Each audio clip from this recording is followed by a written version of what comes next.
Hey there, welcome back, sleepy historians. Or if this is your first time here, get comfy, dim the lights, maybe turn on a fan for that soft background hum, and let's make a little pact. Tonight, you and I will take a quiet, strange stroll through the corridors of forgotten memory and dusty nobility. But before we tiptoe into the shadows of the past, do me a small favor. Hit that like button if you enjoy what we do here. It helps us craft even more deliciously dreadful bedtime tales. Don't forget to subscribe so you won't miss tomorrow's story, which includes betrayal, a haunted spoon, and someone dramatically falling into a moat. Also, I'd love to know where you are coming from. Drop it in the comments below. Are you in bed under a cozy blanket in New York, hiding from your flatmate snoring in Singapore, or curled up with your cat in a candlelit corner of Lisbon? Tell me. I promise it'll be weirdly wholesome. Now, on to tonight's tale. His name was Lord Cassian Blackthorne, a man so wealthy the local priest forgave him faster than a whispered prayer. He had 5 estates, 24 horses, and precisely 1 book he could read, poorly. But for all his silks, spices, and stone walls carved with family crests, he wore loneliness like a second skin. He awoke before dawn, not out of duty, but out of habit, which, frankly, was already suspicious for a nobleman. Lords were supposed to sleep like pampered poodles, not tiptoe around their freezing manor at 5 a.m. Cassian, though, preferred dressing himself. He found being waited on irritating, as if luxury made him smaller. He moved through his manor in near silence, and in a rich house the silence wasn't peace, it was policy, the kind that says, no one talks, no one asks, and everyone smiles while pretending the chandelier isn't haunted. This morning, like every other, he stared into a silver goblet filled with water that cost more than most homes in his village. He didn't drink wine in the morning, not because he was virtuous, but because he needed to stay sharp. Today, after all, would bring guests, and rich people hate boredom more than they hate plague. But just as he prepared for another day of polite deceit and overpriced poultry, someone knocked. A girl. No shoes, no fear. And in her hand, a letter that would unravel 20 years of secrets he had buried beneath the roots of a tree that had once been the beginning of everything. Ready? Let's dig. Lord Cassian Blackthorne was not a man easily rattled. He had once negotiated a border dispute while chewing goose and staring down a rival baron with one eyebrow raised and a smirk that could curdle milk. But this letter made his pulse stutter. It wasn't the handwriting that shook him. It was the message. Simple, razor sharp, and far too familiar. You remember what you buried. I remember where. There was no seal, no name, no demand. Just that single sentence, like a whispered threat hiding behind a curtain. It didn't need to say more. The past had already kicked down the door. Cassian folded the parchment and slipped it into his sleeve, above the vein that now pounded with a dull and insistent beat. He didn't ring for his steward. He didn't send a rider. He didn't even ask if the girl was still on the estate grounds. Because men like Cassian, men who bury things, know better than to chase the messenger. She would return. Or worse, she wouldn't. Either option carried the weight of judgment. He spent the morning as planned, hosting 2 barons with enough perfume to fumigate a monastery, approving grain shipments to an abbey that still owed him prayers, and politely pretending to care about orchard yields. And through it all, the letter burned against his wrist, like it was made of ash. Cassian didn't eat. The roast pheasant sat on his plate like a prop from a foul play. His steward, who once survived a siege by pretending to be dead for 3 days, asked gently if the Lord wanted music. Cassian said no. What he wanted was a walk. Alone, no lantern, no guards. Just the moon, the cold, and the memories scratching at the edges of his mind like mice in the walls. He stepped outside into the dark and didn't come back for hours. Behind the estate, there was a path. Not a real one. Overgrown, crooked, forgotten. It wound through the trees in an intentional way, like it had been designed for secrets, not scenery. Cassian didn't need light. The ground remembered his boots, the air, his breath. Even the owls paused like they knew this wasn't a night for small talk. He stopped at the bend, under the tree. It wasn't just any tree, it was an ancient yew, gnarled and hunched like an older woman with secrets to sell. 20 years ago, it had been the end of something, or the beginning. It's hard to tell the difference with regret. Cassian reached out and ran one hand along the bark. It was cold, alive, unapologetic. Here, beneath this tree, he had made a choice. Her name had been Rowena of Hollowmere. No title, no coin, just eyes like storm clouds and a laugh that made noble blood feel like stale soup. She hadn't feared him, and that had been the first mistake, or maybe the first truth. He remembered how she appeared out of nowhere, like a dare, with berries in one hand and dirt on her cheek. She mocked his fine boots and smeared mud on his sleeve to see if he'd flinch. He hadn't, and for the first time in his entire overfed, overgroomed life, he'd laughed. Not the tight-lipped chuckle of courtly sarcasm, a real laugh. Loud, ugly, free. That was the problem with Rowena. She made the world feel less scripted, more dangerous. Cassian had been raised to host banquets, not chase wild girls through rain-soaked fields. And yet, here he was, 2 decades later, still haunted. He never told anyone what they'd shared. Not his steward, not his brother, not even his confessor, who once heard a duchess admit to poisoning her father. Some things weren't sins, they were too fragile for forgiveness. The letter hadn't threatened him. It didn't need to. It reminded him that the past wasn't buried as deep as he had hoped, that somewhere out there, someone knew. Not just what he'd done, but what he hadn't done. The silence, the abandonment. The betrayal is wrapped in velvet and good intentions. He was soaked, shivering, and 10 years older when he returned to the manor. His coat was lined with leaves, his eyes are unreadable. The steward offered him brandy. Cassian waved him away like the offer was a mosquito. Instead, he went to the study. He lit a lantern, the old one that no one touched because it smoked like a gossip, and pulled out a map, not the current one, the old map, pre-war, pre-expansion, back when the southern woods were still considered dangerous and romantic in equal measure. There it was, a mark in red ink faded almost to nothing near the stream, a place so unremarkable it didn't even have a name on the newer maps.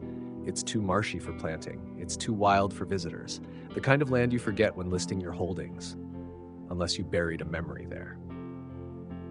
Cassian stared at the mark, not blinking and not breathing, the kind of stare that only men with unfinished business can manage. The room was quiet, but not silent, the type of hum that comes from too many secrets whispered into the same walls. Old stone remembers, so does guilt. He touched the mark. It had been one summer, just one, but it burned hotter than any bonfire. Rowena daring him to climb trees, teaching him songs that made his butler blush, challenging every rule he had been raised to obey. He had loved her, and then he had left her. Not because he wanted to, because he had to, at least that's what he told himself. Titles came with strings, estates came with expectations. You can't marry a girl with no name and a habit of stealing apples from the bishop's orchard. But he never stopped wondering what could have happened if he had chosen differently, if he had stayed. Suppose he had defied them all and held on. The letter meant one thing. Someone hadn't forgotten, and maybe, just maybe, she was still out there. The fire flickered. The map curled slightly at the edges, as if it too was holding its breath. Cassian leaned over it like a man trying to read his obituary, and in a way, he was. The past wasn't done with him. Not yet, and neither, it seemed, was Rowena. The next morning, Lord Cassian Blackthorne didn't rise early out of habit. He didn't rise at all. Not until the sun was well over the treetops, burning gold against the frost-kissed glass of his study window. He had fallen asleep at the table, cheek pressed against the old map, hands still curled over the fading red mark like it might disappear if he let go. When he finally sat up, the room felt colder than it should. Not the cold from stone floors or thin glass, but the kind that crawled up your spine and whispered, "You waited too long." Cassian rolled his shoulders, his joints cracking like ancient wood, and stared again at the mark near the southern stream. He didn't need to pack. He didn't need a retinue, just a cloak, a blade, and a reason. And unfortunately, he had all three. By midday, the manor's horses had wondered why their master saddled one without telling a soul. Cassian didn't want company. Not this time. Some paths had to be walked alone, especially the ones that ended where secrets began. The ride south was quiet, too quiet. Even the birds seemed to watch him from the branches with tilted heads, as if they knew this wasn't just a pleasant ride through the countryside. The wind had that sharp, early winter bite, enough to sting the eyes and remind you that nature, like memory, had a way of turning cruel without warning. As he neared the stream, the terrain changed. What was once cultivated land gave way to wild underbrush, tangled roots and muddy paths only remembered by deer and ghosts. The yew tree, his yew tree, stood in the distance like a sentinel. Cassian dismounted slowly, his boots sinking into the damp soil with a squelch that sounded far too much like regret. He hadn't been here in 20 years, and yet, somehow, the land remembered him. Every step toward the tree felt heavier, not physically, spiritually, as if the very air thickened around him with every memory unearthed. He stopped at the base of the yew and took a long breath. The same smell of damp bark, the same rustling of wind through the branches. Nothing had changed except everything. Cassian knelt. There, in the dirt, was something new. A scrap of cloth tied to the lowest branch and faded red, worn to threads, but unmistakably familiar. Rowena's ribbon. He remembered the day she tied it there, laughing as she declared the tree officially theirs. She said the red would remind them of fire, passion, defiance. Cassian had scoffed then. They said it would rot in a season. She had winked and said, not if the tree believes in love. And now, 2 decades later, it is still there. Barely. He reached for it, but stopped. Something flickered in the corner of his vision. Movement. Cassian stood slowly, hand drifting to the dagger at his side. The trees were still. The stream barely moved, but he wasn't alone. Don't bother, a voice said. Calm. Female. Familiar in a way that made his chest hurt. He turned. There she was, Rowena, older, sharper. Not the wild girl of his memory, but a woman carved from defiance and silence. Her hair was streaked with silver. Her eyes, still storm-colored, now carried the weight of too many sunrises spent waiting. Cassian couldn't speak. He tried. His mouth opened, but the words betrayed him. She walked closer, stopping just out of reach. You never came back, she said like it was just the weather they discussed. I couldn't, he finally whispered. You wouldn't, she corrected. There's a difference. Silence wrapped around them like fog. The yew tree watched, indifferent. I buried it, Cassian said. The memory, the everything, I thought it would fade. Rowena laughed. It wasn't cruel, just tired. You buried it in the ground, Cassian. I buried it inside myself. Like, guess which one grew back stronger? He looked at the ribbon again. Why now? She tilted her head. Because I needed to know if the man I loved ever existed, or if he was just a dream stitched into summer. Cassian stepped forward, closing the space between them. I was real. You were everything real about me.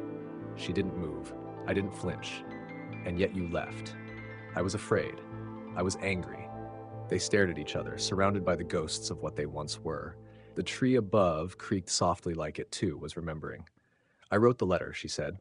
Cassian nodded. Of course she did. Who else could cut him so cleanly with so few words?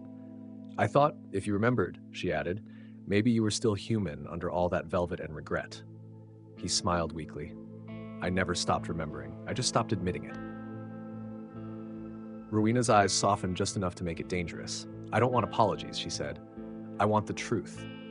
I loved you, he said, voice cracking. Then, now, always. She took another step, close enough now that he could smell the rosemary in her cloak. Then prove it, she whispered. Not with words, with what comes next. Cassian swallowed. And what is that? Rowena turned slowly and pointed to the far edge of the stream. Come see what else we buried. His stomach twisted. There's more? There always is, she said. Secrets don't stay dead. They crawl, and one of ours has teeth. Cassian followed her through the brush, heart hammering. What had they buried? What had he forgotten? Or worse, what had he chosen to ignore? Rowena moved like a shadow, quiet, purposeful. And he realized this wasn't just a reunion, it was a reckoning. At the edge of the clearing, she stopped, pointed down, a half-rotted wooden box, unearthed, split open, empty. Cassian stared. This isn't what I think it is. No, she said, it's worse. And somewhere in the forest, something growled.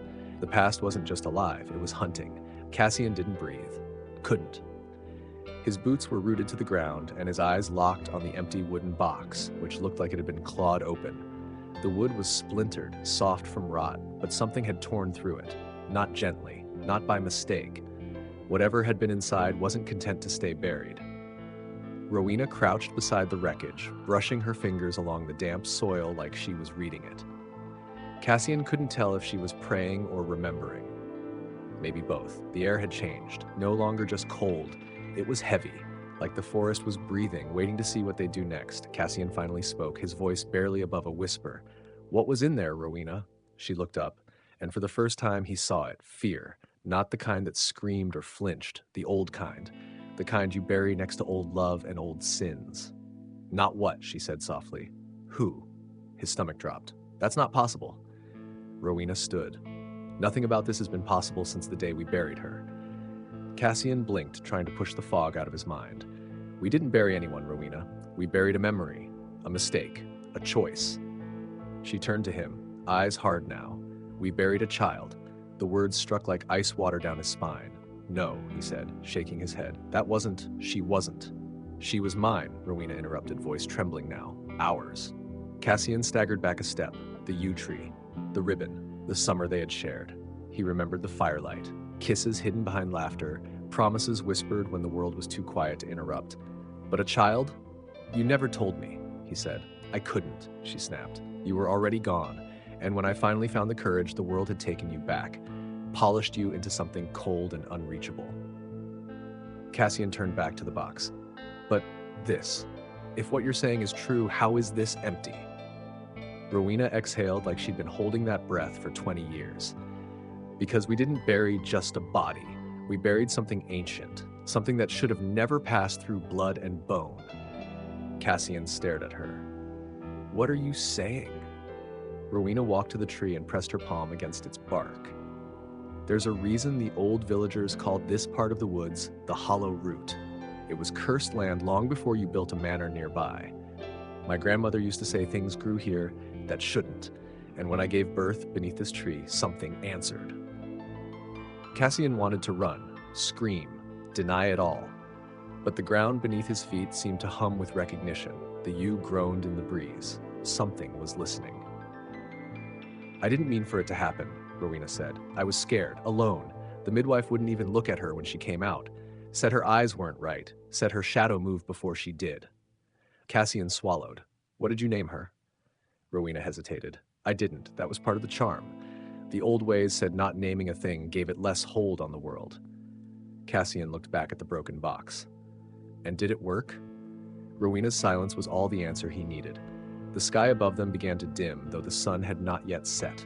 The clouds swirled in unnatural spirals, and the wind picked up, bringing with it a scent like smoke and salt. Not fire, not sea, something older.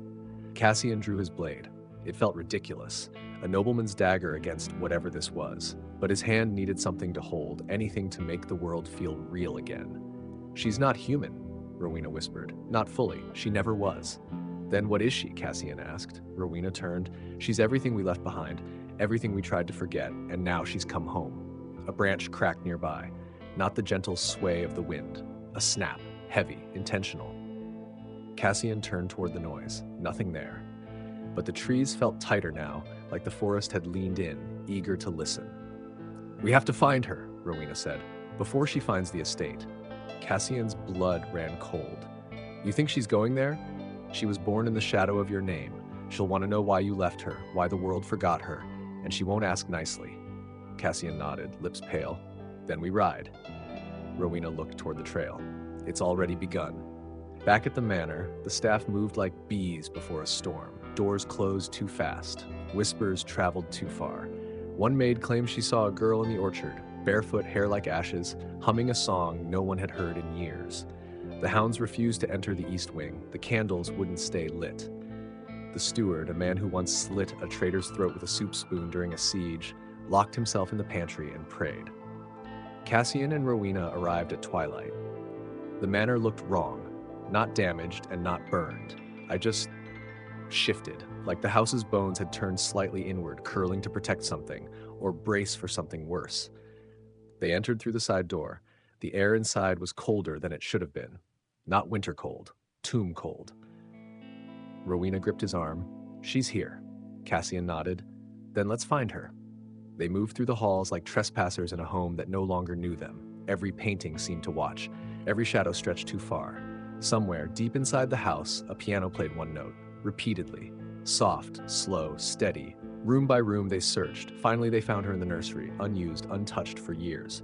A girl, no older than 10, standing at the window, barefoot on the stone floor. She didn't turn when they entered. She just spoke. Why did you bury me? Cassian froze. Rowena stepped forward, because we were afraid. The girl finally turned. Her eyes, no, not her eyes. Her shadows moved before her face did. Her gaze was ancient, deep, and full of storms. "Then be afraid again," she whispered, and the candles went out, all of them, at once. The manor scream in Section 5 is going to be terrifying. The manor screamed, not metaphorically, not in some poetic, stormy night kind of way. It screamed like a stone had lungs and pain had a voice. The walls trembled. The floor buckled slightly beneath Cassian's boots. The chandelier in the hallway swung on its own, casting jagged shadows that danced like they were mocking the living. Rowena clutched the doorframe, her knuckles white. Cassian drew his dagger, though, in his gut. He knew it was like arming yourself with a spoon at a lightning strike. The girl, if she could still be called that, stood in the center of the nursery, her back to them again, as if she hadn't just shattered the rules of reality with a whisper. Her dress was pale, the cloth that could have been linen or woven fog. Her hair hung damp and unevenly like it had been cut by grief. "Cassian," Rowena said, barely above a whisper. "She's holding something." He stepped closer. Careful, slow, his eyes adjusted to the half-light as he tilted his head. Yes, the child's hands were clasped tight around an object. It was small, rounded, familiar, a rattle, wooden, cracked, inlaid with a silver crest, his crest. Cassian staggered. "That's impossible."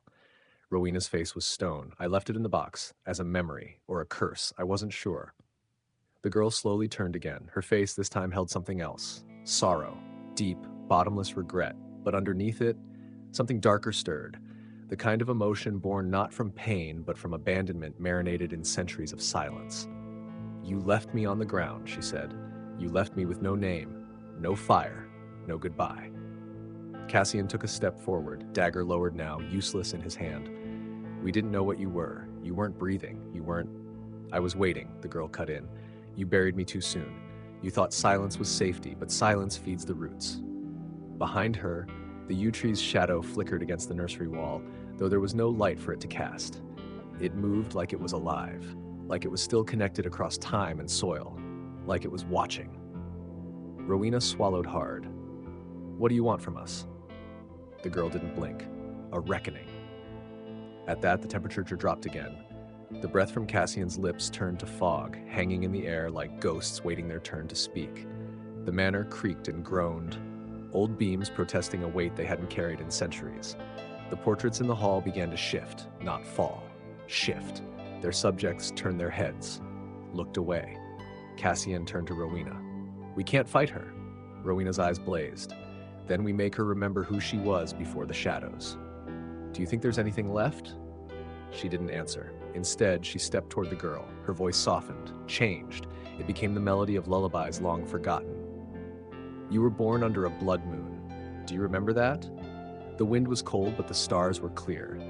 I wrapped you in a shawl sewn from my own mother's threads. You cried once, just once, and then silence." The girl's head tilted like she was hearing something distant, a memory underwater. "You had fingers like mine," Rowena continued, "and a tiny birthmark on your shoulder that looked like a crescent moon." The girl's lips parted. Cassian stepped forward. "You were loved. We were just terrified. You came into the world with power, and fear makes fools of us." The rattle dropped to the ground. It didn't bounce. It didn't roll. It sank into the wooden floor as the house itself swallowed it. The girl blinked slowly. "I was cold." "I know," Rowena said, tears slipping freely down her cheeks. "I know. I waited for your voices." Cassian's throat tightened. "We stopped speaking, so we wouldn't hear the guilt." The girl looked down at her own hands. They were changing. Small still, but more human, more child than creature. The shadows that had clung to her limbs like oil began to recede. And then, just as Cassian took another step, the wind screamed. A new voice entered the room. Not human, not child. "You don't get to take her back," it hissed. The yew tree's shadow leaped forward. Cassian threw Rowena behind him instinctively. The girl was frozen, her face torn between two worlds, light and rot. The darkness from the tree reached like fingers, lashing out, coiling around the girl's feet. Rowena screamed, lunging forward and grabbing her daughter's arm. "You don't belong to the tree. You belong to me." The girl looked at her, truly looked at her, and whispered, "Name me." Rowena froze. A name. It had been the only thing they'd denied her. Cassian shouted, "Rowena, now!" Rowena's voice cracked. "Lyra!" The shadows howled. The wind exploded outward. The nursery windows shattered, sending glass in every direction. But where the shadow had touched, it began to burn. White fire, holy and terrible. The yew tree's outline vanished in a scream, rattling Cassian's skull's teeth. And then, silence. Lyra collapsed. Cassian caught her just before she hit the floor. Rowena dropped beside them, gathering the child in her arms. The manor held its breath. Outside, the wind calmed. Inside, the portraits turned back to face forward. Lyra stirred, eyelids fluttering. Cassian leaned in. "Can you hear me?" She nodded. Small, fragile. "I'm cold," she whispered. Rowena wrapped her in her cloak. "We'll warm you, I promise." Cassian sat back against the wall, eyes wide. "We named her. We saved her." Rowena held Lyra tightly. "No," she said, "we're just beginning. Because some hauntings don't end when the ghost is freed. Some hauntings begin the moment you decide to love what you once feared. And tomorrow, when the sun rises, this house will be awake again. But so will everything that watched from the woods, and they remember. Oh, they always remember. Here's Nor didn't sleep that night. Not truly. Even when the fires were stoked and the doors locked, even when the servants whispered prayers in their cots and the dogs growled low at empty corners, something in the walls remembered the scream, the kind that cracked more than just windows. They didn't stir the marrow of the house. Cassian sat in the study, cloak draped over his shoulders, boots still muddy from the forest. In his hands, a single ribbon. Red, faded, frayed at the edges. Rowena's. Lyra was sleeping upstairs. Not in the nursery, not after what had happened. No. She rested in the old guest chamber near Rowena's room, curled under layers of linen and wool like a child preparing to dream for the first time. Her breathing was steady. Her skin was warm, her presence real. But Cassian couldn't sleep, because the fire didn't crackle like it used to. It hissed, and in the chimney, something was whispering. Rowena joined him sometime after midnight, her eyes hollow but her hands steady. She poured them both a drink, brandy, neat, the kind they kept for guests who'd lost sight of something unspeakable in the woods. She didn't speak at first, neither did he. The silence between them had changed. It's less brittle now, it's more like scar tissue. Finally, Cassian said, "What have we brought back?" Rowena stared at the flames. Not just her. Something came with her. Maybe it always had her. He nodded slowly. The tree, it wasn't just cursed, she said. It was hungry. Cassian took a long sip, and it still is. They sat there, side by side like soldiers after a battle, not sure if the war was over or just shifting its shape. Around 3 a.m., the hearth gave one last sigh and went dark. Cassian didn't bother reigniting it.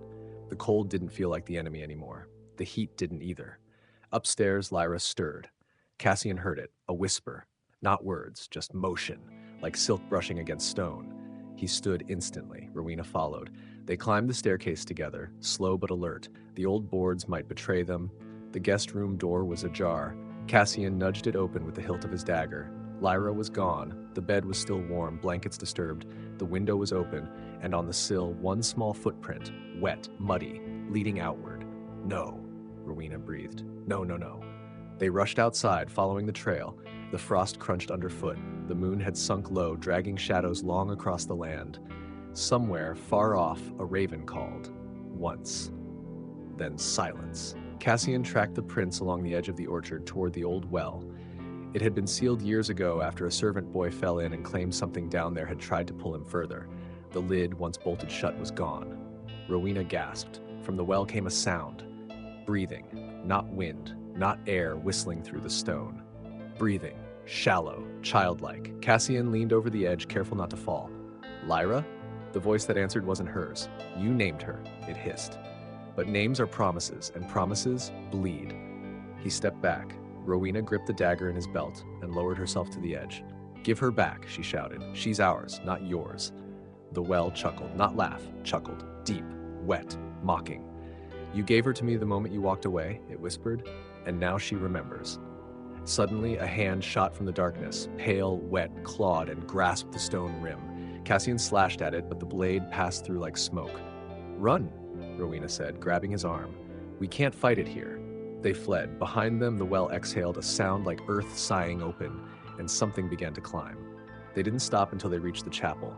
It had stood abandoned for years, its roof sagging, its altar cracked, but the bell still hung. Cassian pulled it. 1 ring, 2, 3. The sound echoed like a call to war. In the manor, candles reignited on their own, the mirrors turned.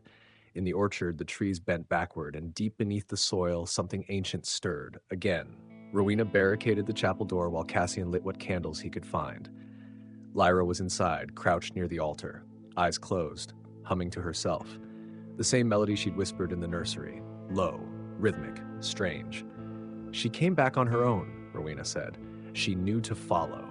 Cassian knelt beside her. Lyra, he said gently. Do you know what's happening? She opened her eyes slowly. The roots want me. Cassian swallowed. Why? They think I'm the key, but I'm not. Rowena leaned in. Then what are you? Lyra looked up at her parents. Her eyes were no longer shadowed, no longer other, just wide, innocent, real. I'm what's locked, she whispered. They needed me broken to open the rest. Cassian sat back. What rest?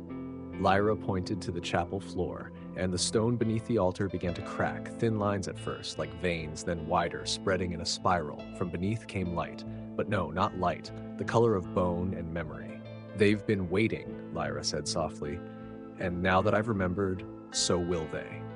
Rowena grabbed her daughter and held her tight. Cassian rose, dagger drawn, though his hands shook. From beneath the chapel, a voice rose, not one, but many. A chorus. Familiar, broken, the voices of the forgotten, the banned, the buried, and then came the words, Lord Blackthorn, you named us once, and the floor shattered. The dead were not done, not by a long shot. There's pell floor shattered like glass under thunder, stone slabs breaking apart as if they'd always been waiting for this moment, for this girl, this name, this reckoning. From the earth below, a blinding light surged upward, not golden, not divine, but pale and sickly, like moonlight soaked in memory and sorrow. Cassian stumbled backward, shielding eyes from the glow. Rowena gripped Lyra tightly, pressing her daughter's face against her shoulder, whispering words of comfort that had no power here. The voices rose again, dozens, maybe hundreds, layered over one another like a forgotten hymn sung backward. Lord Blackthorn, you named us once and then you buried us. Cassian's breath caught in his throat. They weren't speaking metaphorically. These were names he knew, ones that had never made it to the family records, discarded, denied. The mistakes of men like him and men before him, men who thought silence could wash away the stain. Lyra looked up at her parents. Her eyes were different now, not glowing, not possessed, but wide with understanding. They were never truly gone, she said. They were trapped and held in the roots, waiting for a name, waiting for me. Beneath the shattered altar, something began to rise. It wasn't skeletal, it wasn't ghostly. It was worse. They were forms, human-shaped but twisted, softened by time, bloated with earth and sorrow. Their eyes were hollows. Their mouths moved without sound, but their presence screamed. Each one had once been someone who wasn't meant to be forgotten. Someone fed into the soil, into the skin of this land, held together by bitterness. Rowena stepped in front of Lyra. You can't have her. A dozen heads turned to her at once. We don't want her, the chorus whispered. We want him. Cassian stiffened. He knew it. He felt it in his blood, old and cold. This wasn't about Lyra, not entirely. It was about lineage, legacy, and everything he had inherited that never belonged to him in the first place, the sins of the father. Cassian stepped forward. Then take me. Rowena turned, horrified. Cassian? No. I should have known. I should have listened. I should have understood what this land was, what it did. I made you bear it alone, Rowena, and I let her grow up in the dark, in the dirt, without a name or a prayer. If this ends with me, so be it. The voices didn't argue. The shapes, or whatever remained of them, tilted their heads, synchronized like birds sensing weather. Then one stepped forward. She was tall, skeletal, skin-tight like parchment over bone, but her face was familiar. Cassian's knees buckled. Mother, he whispered. Lady Elowen Blackthorn, dead for nearly 30 years. She died in this very chapel, or so they had told him. The story had changed over the years. An accident, an illness, a quiet madness. No one ever spoke her name aloud after that, until now. She stared at her son, eyes like craters, mouth unmoving. Then, slowly, she raised one hand and pointed to the broken altar. The key is not the girl, the voices said. The key is beneath the stone, the one stone that was never meant to move.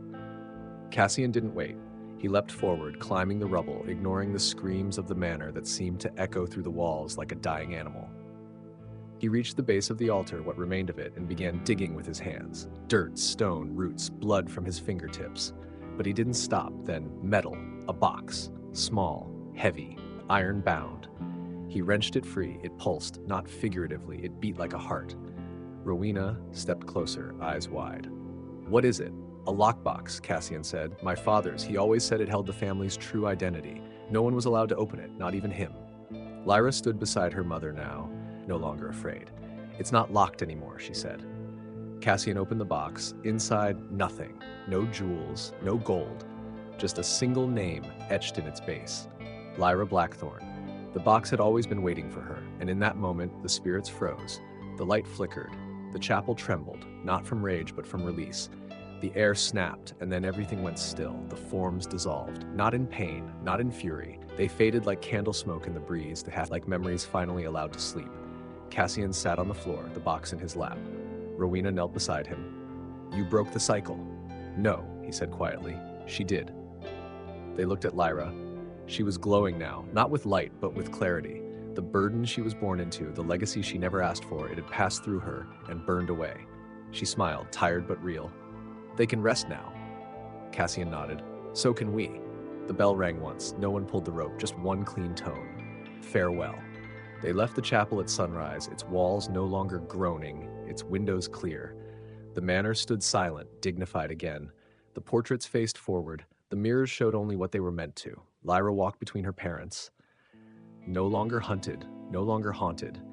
And somewhere deep in the forest, the yew tree cracked, not from age or rot, but from peace. And for the first time in 2 generations, the House of Blackthorn knew silence that wasn't laced with guilt. It was quiet, and it was good. They didn't speak much in the days that followed. There were no parades, no grand declarations, no bards singing songs of how the heir of Blackthorn defeated dead with a name and a broken promise.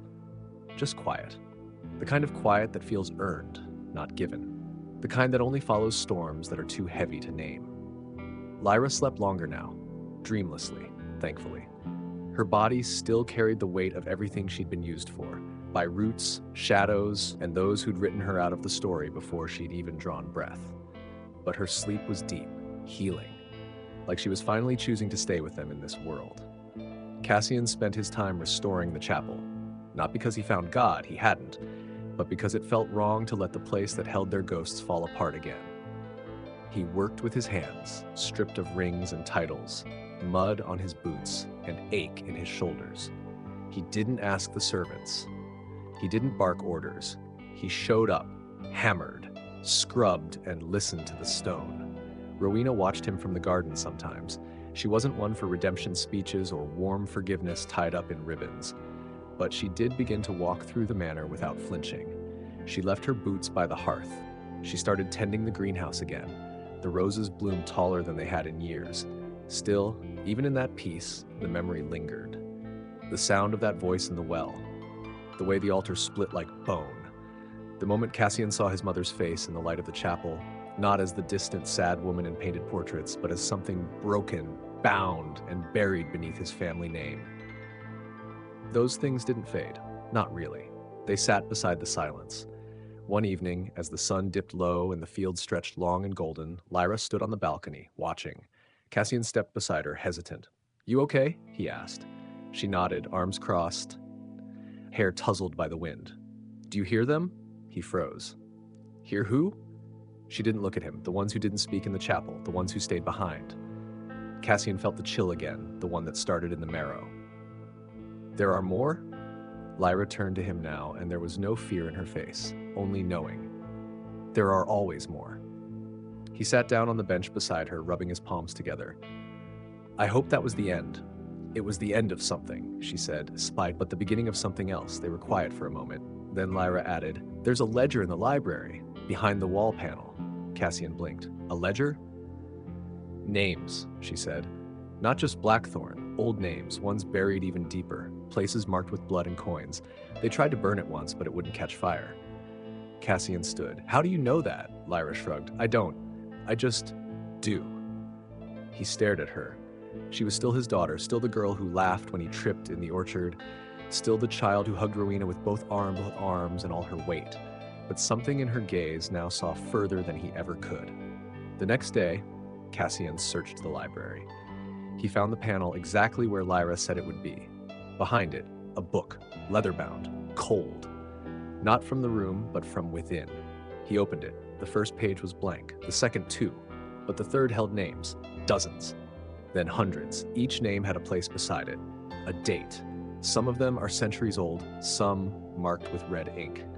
Cassian didn't recognize all the places, but he recognized the pattern. These weren't people his family had ruled. They were people his family had ruined. Trades made in shadow, land taken under lies, lives bought with blood. And this was the true inheritance of Blackthorn. That night, he brought the ledger to Rowena. She read it for hours. They didn't say a word. Just turned page after page, the candlelight dancing against her tired, furious face. Finally, she closed it. "You know we can't keep this secret." Cassian nodded. "I know. They'll come for us. I know that too." She looked at him. "You're willing to destroy your family name for this?" He paused. "It destroyed itself long before I was born. I'm just finally reading the fine print." They buried the ledger at dawn, not to hide it, but to anchor it. Lyra stood with them. She tied a new ribbon around the stone they used to mark the grave. This one wasn't red, it was white, clean, unwritten. Cassian turned to his daughter. "Are they still watching?" Lyra smiled softly. "No, not right now." And that night, for the first time since she had returned, she laughed. It wasn't much, just a sound, a small, bright thing. But it echoed through the halls of Blackthorn like a promise. Peace was not permanent, but it was possible. And somewhere in the woods, the yew tree finally fell. No storm, no wind. It simply leaned too far into its own past and let go, like it had seen enough and was ready to sleep too.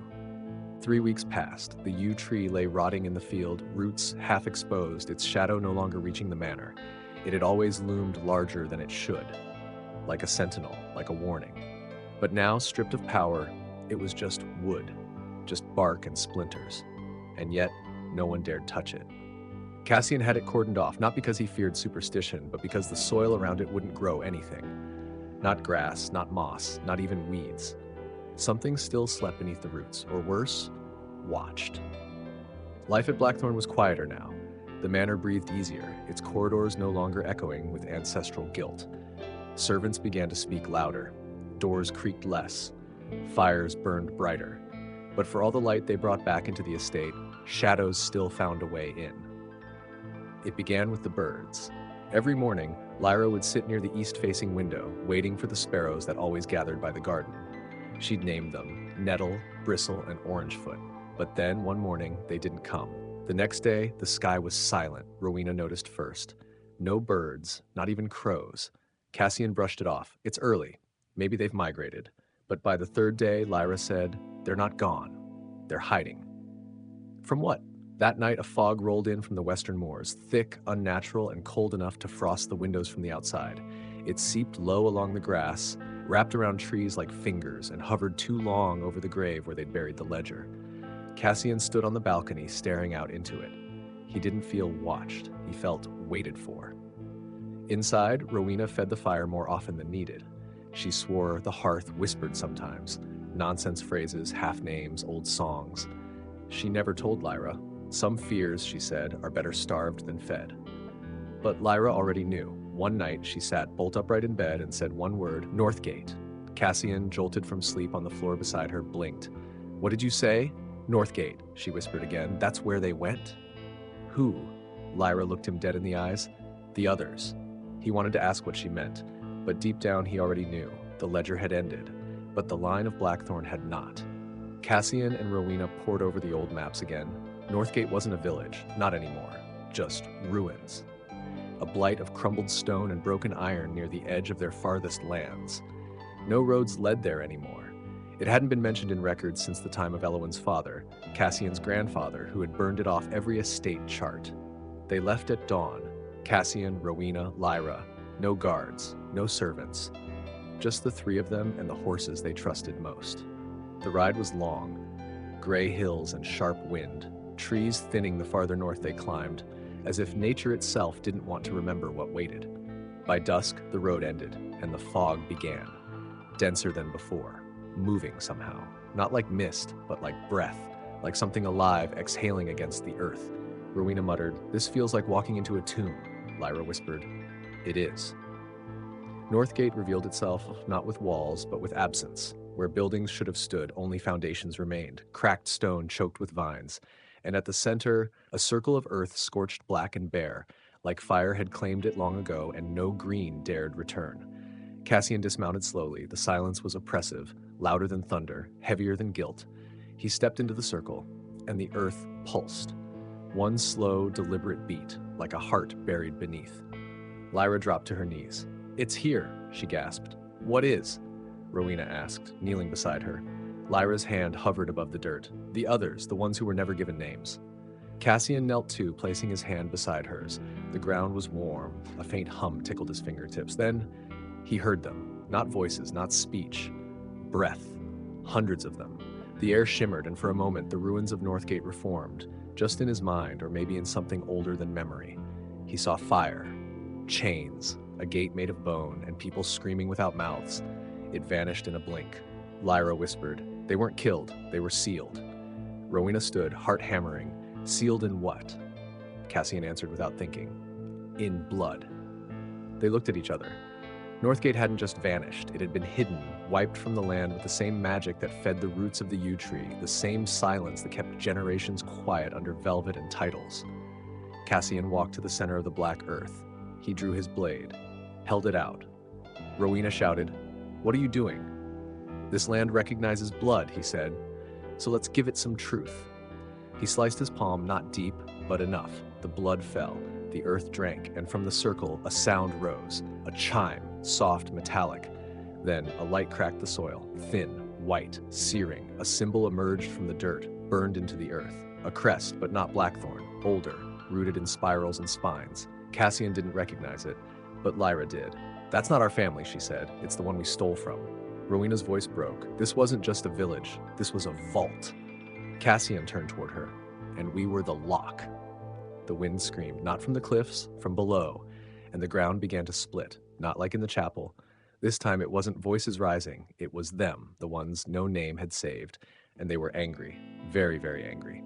The ground beneath Northgate trembled, a low, resonant hum that seemed to pulse in time with the blood in Cassian's ears. The air was thick, not just with fog, but with something more sinister, a presence that pressed against the skin, seeped into the lungs, and whispered ancient secrets to the bones. Lyra stood at the edge of the scorched earth, her eyes fixed on the symbol that had burned itself into the ground. It glowed faintly, a sickly green hue that seemed to writhe and twist, refusing to stay still. She reached out a hand, fingers trembling, and touched the edge of the symbol. A jolt shot through her, and she gasped, staggering back.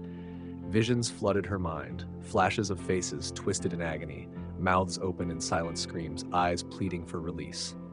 She saw chains, blood, and fire. She saw the blackthorn crest, not as it was now, but as it had been, altered, corrupted, a sigil of domination and despair. Rowena caught her as she fell, cradling her daughter against her chest. "What did you see?" she whispered, brushing hair from Lyra's pale face. "Everything," Lyra murmured. "They were never meant to be forgotten. They were erased." Cassian turned his gaze to the symbol, his jaw clenched. This was a prison, not a village, and we were the wardens. A sudden gust of wind howled through the ruins, carrying with it the scent of decay and something older, something foul and ancient. The fog thickened, swirling around them, and from its depths figures began to emerge. They were not the spirits from the chapel. These were different, more corporeal, more present. Their eyes glowed with the same sickly green as the symbol, and their forms were twisted, as if their bodies had been reshaped by centuries of torment. One stepped forward, its gaze fixed on Cassian. "You bear the mark," it hissed, its voice a chorus of whispers. "The blood of the betrayers runs through your veins." Cassian stood his ground, his hand on the hilt of his sword. "I am not my ancestors." "But you carry their sins," the creature replied, "and sins demand penance." Rowena stepped beside him, her own blade drawn. "Then let it be ours to give." The creature tilted its head, considering. "Very well, the gate has been opened, the seal is broken, the reckoning begins." With that, the figures melted back into the fog, leaving behind only the echo of their words and the lingering sense of impending doom. They returned to Blackthorn Manor in silence, the weight of revelation heavy on their shoulders. The once grand estate loomed before them, its windows dark, its halls silent.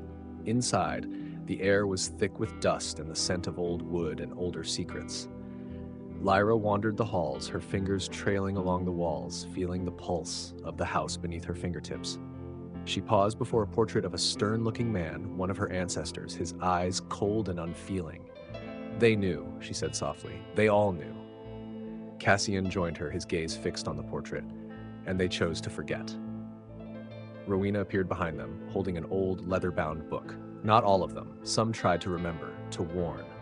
She opened the book, revealing pages filled with symbols, drawings, and notes. It was a journal, detailing rituals, seals, and the history of the Blackthorn legacy. They tried to contain it, she said, but the darkness was too strong.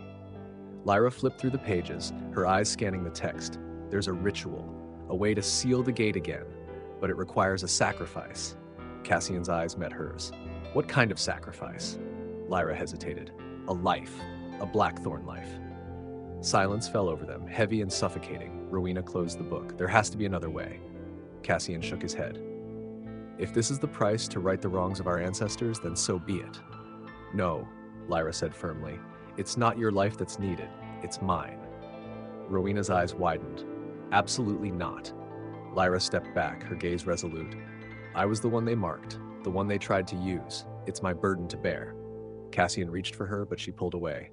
This is my choice. She turned and walked away, leaving her parents in stunned silence.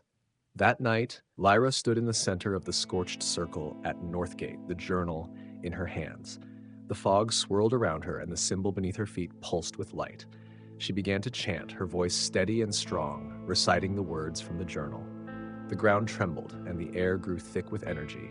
From the fog, the figures emerged once more, their eyes glowing, their forms shifting. You would offer yourself? The leader asked. Lyra nodded. To seal the gate, to end this. The creature studied her, then stepped forward, placing a hand on her forehead. So be it. A blinding light erupted from the symbol, engulfing Lyra and the creatures. The ground shook violently, and a deafening roar filled the air. Then, silence. When the light faded, the fog was gone, and the circle was empty. Cassian and Rowena arrived moments later, their eyes searching the area desperately. Lyra! Rowena screamed, falling to her knees. Cassian stood in stunned silence, his heart shattered. But from the edge of the circle, a soft glow appeared. A single white flower bloomed from the scorched earth, its petals pure and untouched. And in the distance, the first bird song in weeks echoed through the air. Lyra was gone. But her sacrifice had sealed the gate, and for the first time in generations, the Blackthorn legacy was free from its curse. The first bird song in weeks echoed through the trees, soft as a sigh and twice as fragile. It cut through the stillness of dawn like a thread pulling a world back together. But inside Cassian, nothing was sewn shut. No, something had been ripped wide open, and the air that filled him now was hollow, thin, wrong in all the ways grief tends to be. Rowena knelt at the edge of the scorched circle, fingers grazing the single white flower blooming where Lyra had stood. Her eyes were dry, but only because the well had run deeper than tears could reach. Cassian stood behind her, silent. There were no words, none that could shoulder the weight of what had just happened. Their daughter, gone. Sacrificed not by blade, not by curse, but by choice. Her name would never echo down Blackthorn's bloodline again. She had closed the gate with her life and left the silence behind. A silence that somehow rang louder than all the screams that had come before it. Rowena plucked the flower from the ground. It's warm, she whispered, like she's still holding it. Cassian didn't answer. He couldn't. Words were tools for men who had time, and he felt like time had folded in on itself, swallowed by that awful moment when the light took Lyra and the fog vanished with her. They returned to the manor as the sun broke the horizon. But something was different. Subtle. It wasn't the house. Not quite. It was in the walls. The way the painting seemed to look away, as if ashamed. The way the staircase creaked like it was apologizing. The way every candle lit itself the moment someone entered the room. Like the house no longer trusted darkness. Rowena moved like a ghost for days. She spoke little, ate less. She spent hours in Lyra's old room, sitting on the edge of the bed, whispering things no one else was meant to hear. Cassian, meanwhile, returned to the chapel. He didn't know why. Maybe it was guilt, maybe ritual. but he needed to do something with his hands, anything to keep from unraveling. He polished the pews, rebuilt the altar, rehung the bell that had rung on its own the night Lyra laughed. And it was in that chapel 4 days later that he first heard it. A knock. Not on the doors, not on the walls, from underneath the floorboards. 3 slow taps. Cassian froze. Candlelight flickered around him, though there was no wind. He pressed his ear to the stone floor. Nothing. Then again, 3 taps. He didn't tell Rowena. Not yet. She was barely sleeping, and he didn't want to pull her back into the dread. But the next night, it happened again. And this time, the floor was warm. The 3rd night, the flower they'd kept from the circle, the one that had bloomed where Lyra vanished, was gone. Just gone. No petals on the floor. No stem in the vase. Vanished like a dream you wake from too quickly. Cassian didn't sleep that night. He went to the chapel, sat in the pew, lit every candle, and waited. At exactly midnight, the knock came again, but this time it came with a whisper. Faint, like wind through a keyhole, like memory. He leaned forward. Dad! He nearly dropped the candle. It wasn't just a whisper. It was her voice. Cassian staggered to the altar, dropped to his knees, pressed his hands against the stone. Lyra? He whispered. Silence. Then, faint as breath, I'm cold. He wept. For the first time since the light took her, Cassian broke open. The next morning he told Rowena. At first she said nothing, just sat there, hands folded like her bones had turned to stone. Then, I heard it too. Cassian stared. In the garden, she said. She called my name. I thought it was a dream, but the roses opened, all of them, in the middle of the night. They didn't say what they were thinking, that the gate may not have closed, that Lyra may not be gone, but the house knew. That afternoon, the servants refused to enter the west wing, said they saw a child, barefoot, eyes pale, walking just ahead of them and disappearing into a wall. That night, the wind carried singing. A lullaby, one Rowena had sung to Lyra when she was too small to speak, the same one Cassian heard the day they buried the ledger. The chapel floor cracked, just a sliver, but it was enough.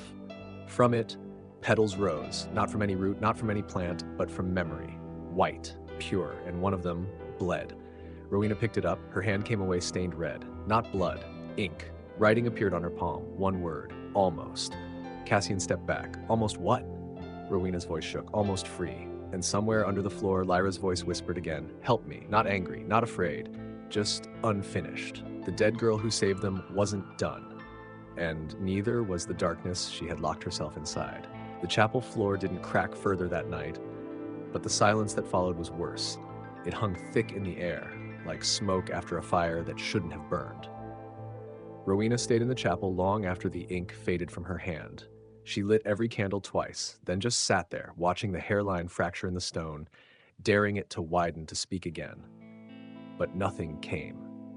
Cassian, for the first time in days, feared hope more than grief, because hope whispered things like, maybe she's still alive, and maybe she's calling for you.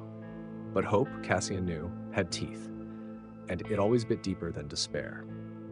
Back inside the manor, mirrors began fogging on their own. Windows cracked with no wind. Lyra's bedroom, untouched since the sacrifice, was found rearranged the next morning. The quilt folded differently, a chair moved, a page torn from one of her books and laid gently on the pillow. It read, almost free, the same words that had appeared on Rowena's palm. Cassian paced the hallway outside the room. He hadn't stepped foot inside. Couldn't. But now he felt the pull. He opened the door. The room was cold, not dead cold, not haunted cold, but familiar, like a winter morning when someone has just left the bed. He moved slowly, hand trailing the edge of the desk, the shelf, the windowsill. And then he saw it, the vase that once held the white flower. It was full again. This time, with 3 blooms, all white. One wept ink, one wept blood, one wept water. He called Rowena. She came without hesitation. They stood in silence, staring at the flowers. She's trapped, Rowena said, but something's trying to let her go. Cassian nodded. Or something's keeping her in. They turned to the journal, the old one from the vault, the one with the rituals and seals. In the margins, near the end, a note neither had noticed before. The final gate closes only when the circle is broken from within. The soul must choose to leave.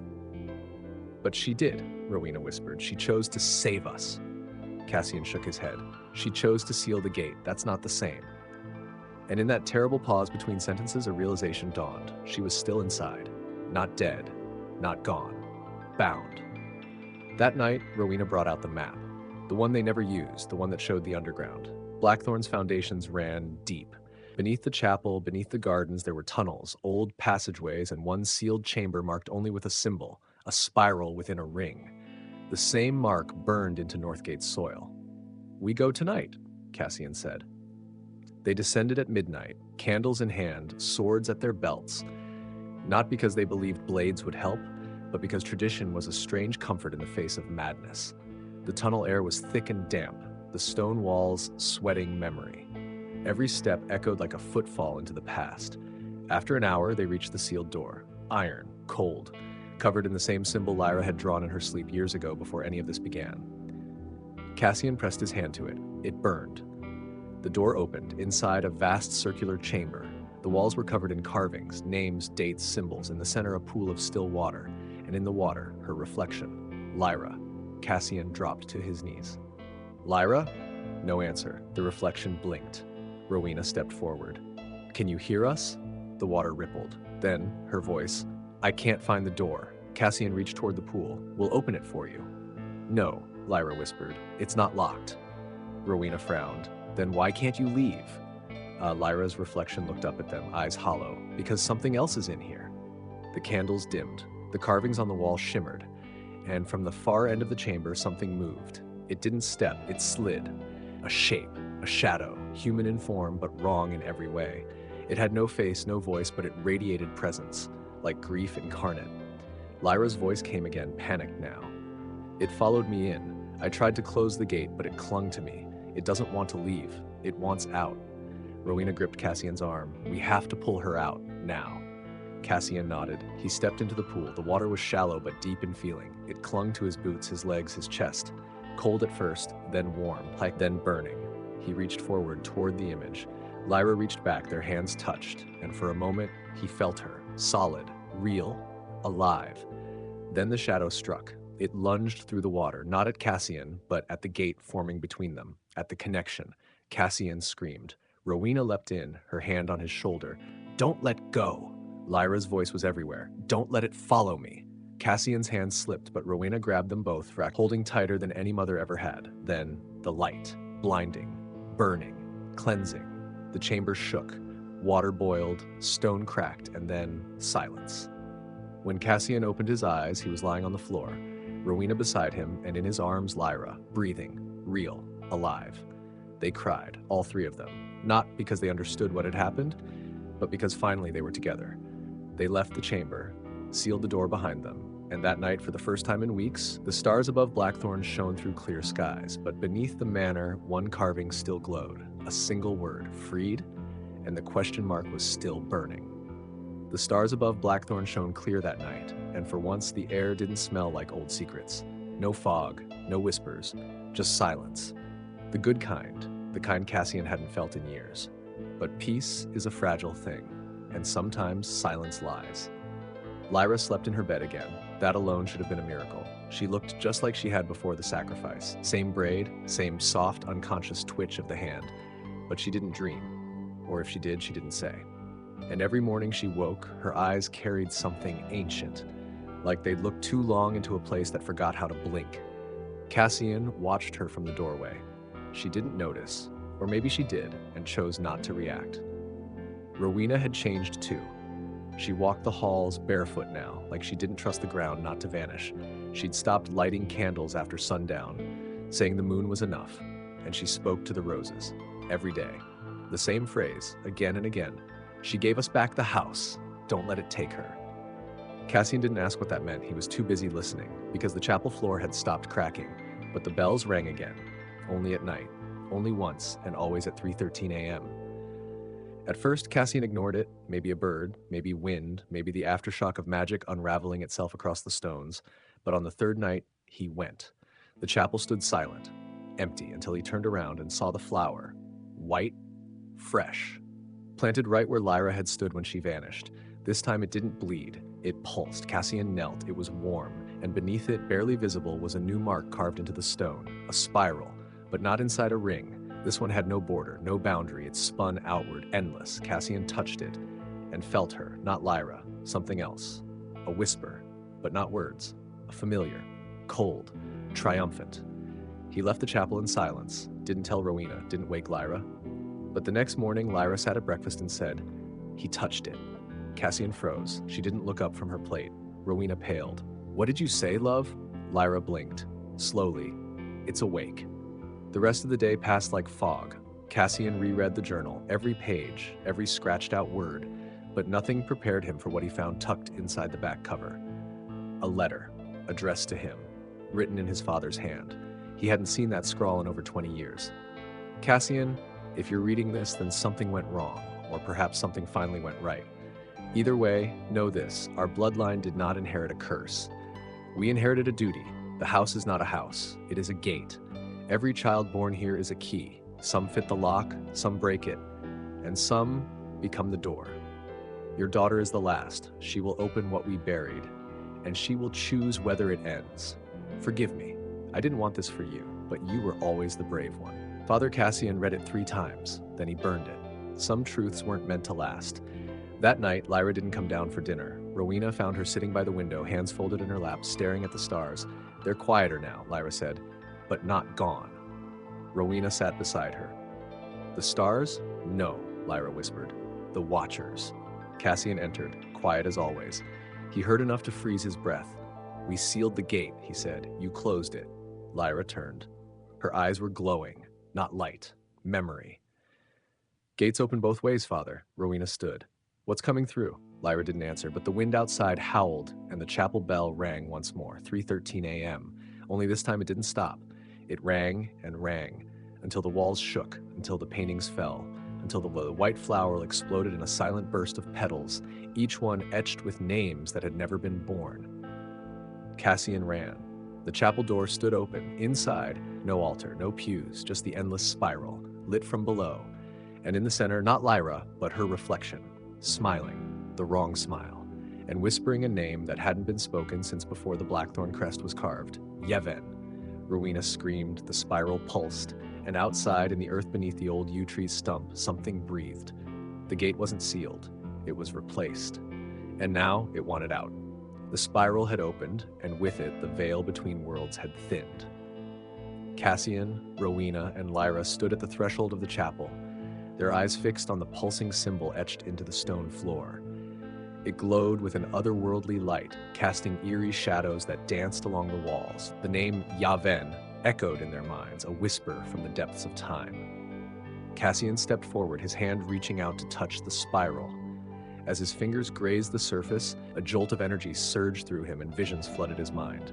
He saw ancient rituals performed under blood-red moons, chants in forgotten tongues, and sacrifices made to appease a being of immense power. The spiral was more than a symbol. It was a gateway, a conduit to a realm beyond comprehension. Rowena grasped Cassian's arm, pulling him back. "We can't do this alone," she said, her voice trembling. "We need guidance." Lyra, her eyes still glowing with the remnants of her time beyond the veil, nodded. "The answers lie in the catacombs beneath the manor. There are texts, artifacts, things that can help us understand what we're dealing with." Descending into the depths of Blackthorn Manor, the trio navigated the labyrinthine corridors, their path illuminated by flickering torches.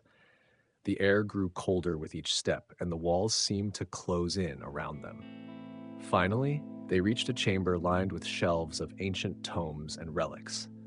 Cassian pulled a dusty volume from the shelf, its cover adorned with the same spiral symbol. He opened it, revealing pages filled with arcane symbols and illustrations of rituals. One passage caught his eye. To seal the gate and banish the entity known as Yevhen, one must perform the rite of binding under the light of the blood moon. The ritual requires the convergence of 3 elements: the heart of the guardian, the tears of the seer, and the flame of the ancients. Rowena looked at Cassian. "The heart of the guardian, that's you. The tears of the seer must be Lyra. But the flame of the ancients, where do we find that?" Lyra stepped forward, her expression solemn. "There's a hidden chamber beneath the old chapel. I saw it in my visions. It's where the original guardians performed the rite of binding centuries ago." Determined, they made their way to the chapel, the spiral still glowing ominously. Lyra led them to a concealed trapdoor beneath the altar. With effort, they pried it open, revealing a narrow staircase descending into darkness. The chamber below was vast, its walls adorned with murals depicting the ancient rites. In the center stood a pedestal, upon which rested a brazier filled with blue flames, the flame of the ancients. Cassian approached the brazier, feeling its heat radiate through him. He reached out, and as his hand hovered above the flames, they leapt up, engulfing his palm without burning. The flame transferred to him, settling into his chest, where it pulsed in rhythm with his heartbeat. With all three elements in place, they prepared for the ritual. As the blood moon rose, casting a crimson hue over the manor, they stood within the spiral, their hands joined. Cassian began the incantation, his voice steady. Lyra followed, her words resonating with power. Rowena completed the triad, her voice weaving the final threads of the spell. The spiral beneath them blazed with light, and a vortex of energy erupted, pulling at their very souls. From the depths of the vortex, a form began to emerge, a being of shadows and malice, its eyes glowing with malevolence. Yaven had arrived. But the ritual held strong. The vortex intensified, and the entity shrieked, its form beginning to unravel. The combined power of the heart, the tears, and the flame was too much for it to withstand. With a final, deafening roar, Yaven was pulled back into the void, the spiral sealing shut behind it. The chamber fell silent, the only sound their ragged breaths. They had succeeded. But as they ascended back into the chapel, a chill ran down Cassian's spine. The spiral was gone, but the air still felt charged, as if the veil remained thin. Lyra looked at him, her eyes filled with both relief and apprehension. It's over, for now, but the gate is never truly closed. Cassian nodded, understanding the weight of their actions. They had faced the darkness and emerged victorious, but the battle was far from over. The spiral was a reminder, a symbol of the eternal struggle between light and shadow, and Blackthorn Manor would forever stand as the guardian of that balance. The blood moon faded. Morning came soft and reluctant, slipping over Blackthorn's towers like it didn't trust the sky. For the first time in what felt like years, no spiral pulsed, no shadow whispered, and the wind moved like wind again, not like breath or warning. But still, no one smiled. Because you don't celebrate surviving something that changes what you are. You just breathe, quietly, gratefully. And maybe, if you're brave, you hope it doesn't come back. Cassian stood at the window of the west wing, watching mist coil across the field where the old yew tree used to stand. He sipped black coffee, bitter, burned, just the way he liked it now. Downstairs, Rowena was already in the chapel. Every morning since the sealing ritual, she had gone there, sweeping, tending the candles, whispering the same prayer she never said aloud. Stay shut. Lyra, however, was not praying. She was painting, not with brushes, not even on canvas. She used coal from the old fireplace, drawing directly on her bedroom wall. Symbols, spirals, names no one had spoken in centuries. But not Yaven. No, she was done with him. Now she was drawing a tree, not the old yew. This one was far taller, its roots longer, its branches wider. It had no leaves, just eyes, and every one was open. Is it from your visions? Rowena asked once, standing in the doorway. Lyra hadn't turned. It's from the next one. Cassian wanted to burn the wall. Scrub it. Destroy it. But something about the lines, the detail, it all felt inevitable. Like she wasn't drawing what would happen, but what already had, just in a place they hadn't reached yet. That night, the wind returned, but this time, it came from beneath the house. The servants said the pipes groaned. Cassian knew better. Stone doesn't groan, it remembers, and it was remembering something old. That evening, as the sky darkened, a knock echoed from the front gate. No one was expected, no deliveries, no guests. Cassian opened the heavy wooden door himself. A man stood there, tall, thin, eyes like glass marbles, reflective, unreadable. He wore black. Not funeral black, not priest black, something older. His voice was low, measured, like someone reciting poetry for an audience of bones. I'm looking for the seer. Cassian didn't flinch. There's no one here by that name. The man smiled, and behind that smile, teeth too even, too perfect. No, he said, but there will be. Rowena appeared behind Cassian, fingers tightening on his arm. Who are you? The man tilted his head. A librarian, of sorts, and a collector. Cassian stepped forward. You've got the wrong house. I don't, the man said gently. This house was marked long before you were born. I'm here to catalog what was opened, what still leaks, what wants to follow. Lyra's voice rang out from upstairs. He's not here for me. The man's smile deepened. She's very clever. Rowena moved to shut the door. I wouldn't, he said. Seals are sensitive things. If one of you breaks the line by force, well, let's just say things might wake up again. Cassian growled. What do you want? Only to watch, the man said, stepping back. The gate may be sealed, but the soil still bleeds. With that, he turned and walked back into the mist. Cassian bolted the door, but deep down he knew locks didn't matter anymore. That night, Lyra slept by candlelight. Rowena returned to her bed, though she didn't close her eyes. Cassian paced. At 3:13 a.m., the chapel bell did not ring, but something else did. A soft creak from the staircase.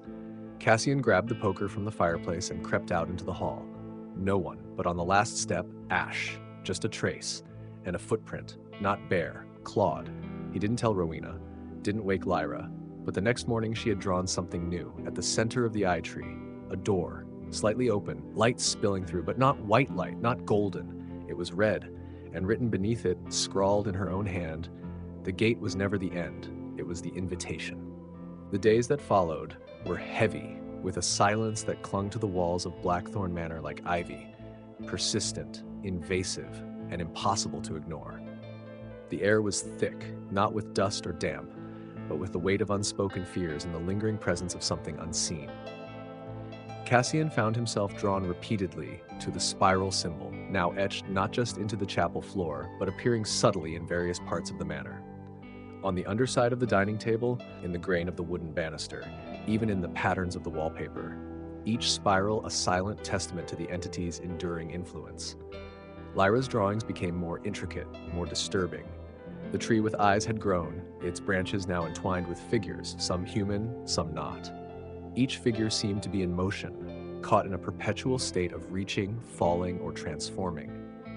The red door remained at the center, slightly ajar, its crimson light casting long shadows that seemed to move when unobserved. Rowena, ever the skeptic, began to feel the shift. Her dreams were no longer her own. They were invaded by whispers in languages she didn't understand, by visions of places she had never seen but felt intimately familiar. She started to keep a journal, documenting each dream, each symbol, each fleeting glimpse of the other side. One evening, as the sun dipped below the horizon, casting the manor in a golden glow, a knock echoed through the halls. It was soft, almost hesitant, but unmistakable. Cassian opened the door to find a young woman standing there, her eyes a deep shade of violet, her presence both calming and unsettling. I am Alara, she said, her voice melodic yet firm. I've come to help. Cassian, though wary, sensed no immediate threat. He invited her in, and she walked with purpose, her gaze taking in every detail of the manor. I've studied the ancient symbols, she explained. The spiral, the tree, the door, they're all part of a cycle, a ritual that predates recorded history. Your family is entwined in this cycle, whether by choice or by fate. Alara's knowledge was vast. She spoke of the spiral as a symbol of both protection and entrapment, of the tree as a representation of life and knowledge, and of the red door as a gateway between realms. She believed that the entity, Yaven, was not destroyed, but merely dormant, waiting for the cycle to begin anew. The drawings, Lyra interjected, they're not just visions, they're instructions. Alara nodded. Precisely. The entity communicates through symbols, through art, through dreams. It's preparing, aligning the pieces for its return. The family realized that their previous actions had not ended the threat, but had merely delayed it. The rituals they performed had sealed the gate temporarily, but the entity's influence remained, seeping into their lives, their minds, their very souls. Determined to break the cycle, they sought out ancient texts, consulted with scholars, and delved into the manor's hidden archives. They discovered references to a ritual known as the eclipse binding, a ceremony performed during a rare celestial alignment designed to sever the connection between realms permanently. The ritual required 3 elements: the heart of the guardian, the tears of the seer, and the flame of the ancients. Cassian, as the protector, embodied the heart. Lyra, with her visions and connection to the entity, provided the tears. The flame, however, was elusive. Alara guided them to an ancient grove deep within the manor's grounds, a place untouched by time where the veil between worlds was thinnest. There they found the flame, a blue fire that burned without fuel, its light both mesmerizing and terrifying. As the celestial alignment approached, the family prepared for the ritual. They drew the spiral in the grove's clearing, placed the flame at its center, and stood at the cardinal points, each holding a piece of the entity's essence. The ritual began with chants in forgotten tongues, the air vibrating with energy. The flame pulsed, the spiral glowed, and the ground trembled. Shadows emerged from the trees, drawn to the power but unable to cross the spiral's boundary. Lyra stepped forward, her eyes glowing with an inner light. She spoke directly to the entity, acknowledging its presence, its pain, and its desire for freedom. She offered it a choice: to return to its realm willingly or to be bound forever. For a moment, time stood still. Then a gust of wind extinguished the flame, the spiral's glow faded, and the shadows dissipated. The ritual was complete. The family returned to the manor, exhausted but hopeful. The symbols ceased appearing, the dreams stopped, and the oppressive atmosphere lifted. Blackthorn Manor, for the first time in generations, felt like home. But deep within the earth, where roots intertwine and secrets slumber, a single eye opened, watching, waiting, and remembering. The days following the ritual were quiet, unnaturally so. Blackthorn Manor, once a cacophony of whispers and creaks, now stood in eerie silence. The spiral symbols had vanished, leaving behind only faint impressions on the walls and floors, as if they had been scorched into the very fabric of the house. Cassian wandered the halls, his footsteps echoing in the emptiness. He couldn't shake the feeling that something was amiss. The air felt heavier, the shadows darker. It was as if the house was holding its breath, waiting.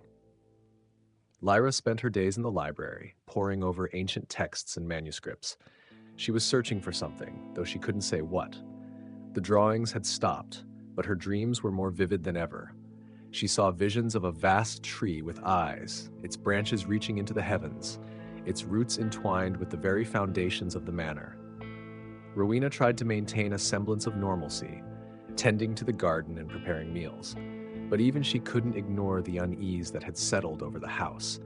The birds no longer sang, and the wind carried whispers that seemed to call her name.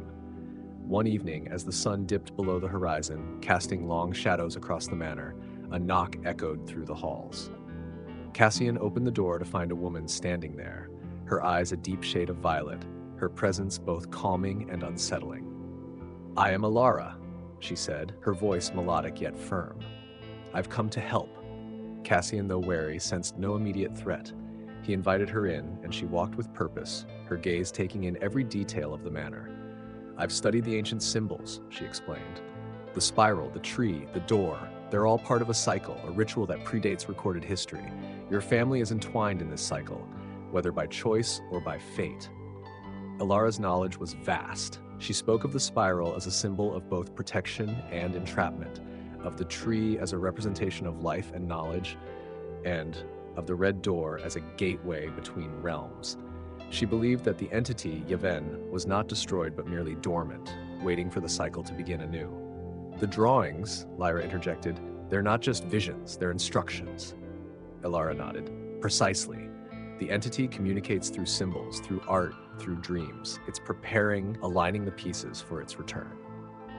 The family realized that their previous actions had not ended the threat, but had merely delayed it. The rituals they performed had sealed the gate temporarily, but the entity's influence remained, seeping into their lives, their minds, their very souls. Determined to break the cycle, they sought out ancient texts, consulted with scholars, and delved into the manor's hidden archives. They discovered references to a ritual known as the eclipse binding, a ceremony performed during a rare celestial alignment designed to sever the connection between realms permanently. The ritual required 3 elements: the heart of the guardian, the tears of the seer, and the flame of the ancients. Cassian, as the protector, embodied the heart. Lyra, with her visions and connection to the entity, provided the tears. The flame, however, was elusive. Alara guided them to an ancient grove deep within the manor's grounds, a place untouched by time, where the veil between worlds was thinnest. There, they found the flame, a blue fire that burned without fuel, its light both mesmerizing and terrifying. As the celestial alignment approached, the family prepared for the ritual. They drew the spiral in the grove's clearing, placed the flame at its center, and stood at the cardinal points, each holding a piece of the entity's essence. The ritual began with chants in forgotten tongues, the air vibrating with energy. The flame pulsed, the spiral glowed, and the ground trembled. Shadows emerged from the trees, drawn to the power, but unable to cross the spiral's boundary. Lyra stepped forward, her eyes glowing with an inner light.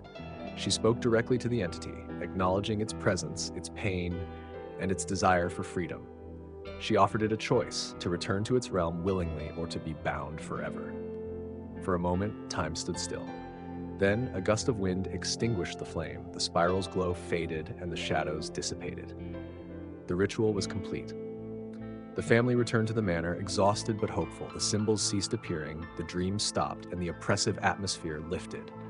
Blackthorn Manor, for the first time in generations, felt like home. But deep within the earth, where roots intertwine and secrets slumber, a single eye opened, watching, waiting, and remembering. The silence at Blackthorn Manor was deceptive. After the eclipse binding, the manor had settled into a quietude that felt unnatural, as if the very walls were holding their breath. The spiral symbols had vanished, and the oppressive atmosphere had lifted, but an undercurrent of unease remained. Cassian, Rowena, and Lyra found themselves navigating a fragile peace, each haunted by the events that had transpired. Cassian spent his days restoring the manor, attempting to erase the physical scars left by their ordeal. Yet every creak of the floorboards and flicker of candlelight served as a reminder that the darkness they had faced might not be entirely gone. He often found himself drawn to the chapel, where the spiral had once glowed ominously, now replaced by a faint outline etched into the stone floor. Rowena immersed herself in the manor's extensive library, seeking knowledge that might offer further protection. She pored over ancient texts, deciphering symbols and rituals, hoping to find a way to fortify the barriers between their world and the other. Her nights were restless, plagued by dreams of shadowy figures and whispered warnings. Lyra, however, seemed changed. The visions that had once tormented her had ceased, replaced by a calm detachment. She spent hours in the garden, sketching intricate patterns that mirrored the spiral, her eyes distant as if seeing beyond the veil. When questioned, she would simply say, "It's not over." One evening, as the sun dipped below the horizon, casting long shadows across the manor grounds, a sudden chill filled the air. Cassian, sensing a shift, gathered Rowena and Lyra in the chapel. The spiral outline on the floor began to glow faintly, pulsing with a rhythm that matched their heartbeats. A low hum resonated through the chamber, growing louder with each pulse. The air thickened and the temperature dropped, their breaths visible in the dim light. From the center of the spiral, a figure began to materialize, a woman draped in tattered robes, her face obscured by a veil. "I am Alara," she intoned, her voice echoing unnaturally. "The cycle is not complete. The binding was but a pause, not an end." Cassian stepped forward, his voice steady. "What must we do?" Alara raised her hand, revealing a small, intricately carved stone. "The spiral is a path, not a prison. To truly end the cycle, you must journey to its origin." With that, she vanished, leaving the stone behind. Lyra picked it up, her fingers tracing the familiar pattern. "It's a key," she whispered. Determined to uncover the spiral's origin, the trio prepared for a journey that would take them beyond the manor's confines. They consulted ancient maps and texts, tracing the symbol's history to a remote location known as the Hollow, a place where the veil between worlds was thinnest. Their journey was fraught with challenges. They traversed dense forests, crossed treacherous rivers, and scaled rugged mountains, guided only by the stone's faint glow. Along the way, they encountered remnants of the spiral's influence, abandoned villages, withered crops, and eerie silence. Upon reaching the Hollow, they found a vast cavern, its walls adorned with ancient carvings depicting the spiral's evolution. At the center stood a massive stone altar, the spiral etched deeply into its surface. Placing the stone into a recess, the ground trembled, and a hidden passage opened beneath the altar. Descending into the darkness, they discovered a chamber bathed in an ethereal light. At its center hovered a pulsating orb, the embodiment of the spiral's power. As they approached, the orb reacted, emitting a blinding light that enveloped them. Visions flooded their minds, glimpses of the spiral's creation, its purpose, and the countless lives it had touched. They saw the entity, Yaven, not as a malevolent force, but as a guardian corrupted by imbalance.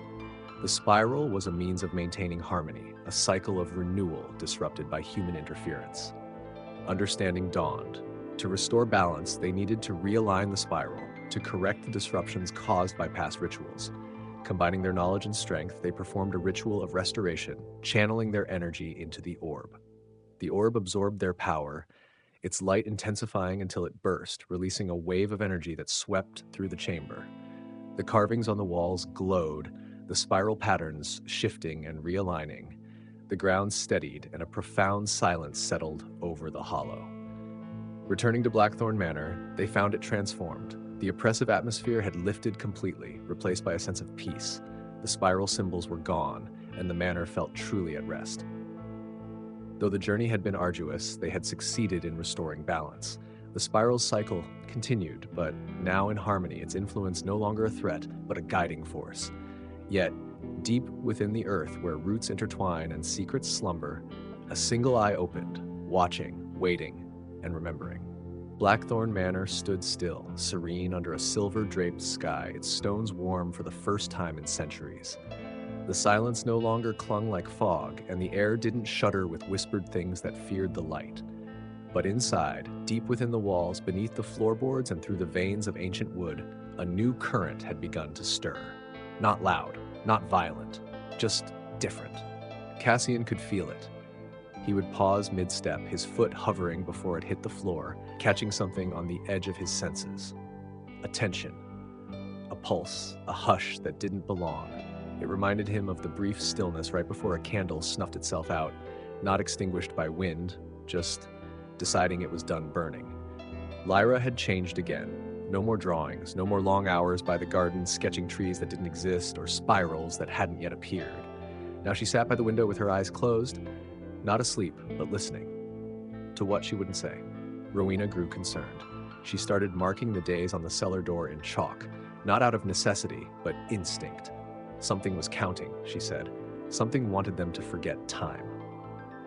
Then, one morning, the birds stopped flying over the manor grounds. Cassian noticed first. No crows, no finches, no restless fluttering from the orchard's edge, just absence. That quiet kind of wrong you don't notice until it's too late. He climbed the old bell tower, the one that hadn't rung since the original ceiling. From there you could see everything. The field, the forest, even the broken edge of the hollow where the final ritual had ended. And in the middle of it all, a circle.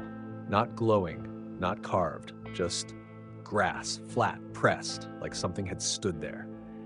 He descended immediately, boots echoing down the tower steps, shouting for Lyra. But she was already at the door, hand on the knob, eyes wide but not afraid. "They're here," she said. Rowena appeared behind her. "Who?" Lyra turned slowly. "The ones who remember before the spiral." That night, the sky split, not like lightning, no thunder, no clouds, just a line, perfect and thin, stretching from horizon to horizon. It shimmered red for one breath, then was gone, but not unnoticed. The next morning, a knock. Cassian answered with a blade in his hand. Outside stood a child, no older than 10, eyes blank, clothes damp. No shoes, dirt caked beneath her nails. She didn't speak, just handed him a folded piece of parchment, then turned and walked back into the woods, barefoot, silent, vanishing between the birches like a whisper swallowed by the earth. Cassian opened the note. No words, just a spiral, drawn backward. Lyra looked over his shoulder. "They're rewriting it," she said. From that moment on, the manor began to change again, not visibly, not all at once, but subtly, like the house was forgetting who it was. Walls appeared where doors once stood. Rooms grew cold that had never known chill. And once, just once, Cassian swore he found a hallway where no hallway had ever been, stretching too far, far beyond the dimensions of the manor itself. Alara returned 3 nights later. She didn't knock. She stepped through the cellar door, soaked in rain, hair braided with black twine. "You broke the spiral," she said, without greeting, "but you didn't erase it." Rowena furrowed her brow. "We realigned it, restored the balance." "No," Alara replied softly. "You woke something deeper. The spiral was just the lock. Now, the roots are unraveling." Cassian set the paper down. "What do we do?" Alara sat by the hearth and pulled a small bone pendant from her cloak. "You follow it backward, to the first place it turned, where the spiral began folding in on itself, where it stopped being a path and started being a trap." "And where is that?" Lyra asked. Alara met her gaze. beneath. Cassian blinked. Beneath what? Alara answered without hesitation. Everything. The floor creaked, not above, not beside, below, a hollow breath, the kind no living thing should ever hear. That night they slept in shifts. Lyra didn't sleep at all. She wrote in a journal none of them recognized. Its pages thick and old, the ink brown like dried blood. Every line she wrote, the flame in the candle beside her flickered violently, like it wanted to run. Cassian dreamt of stairs that went down forever. Rowena dreamt of their wedding, but everyone wore masks, and the cake bled when cut.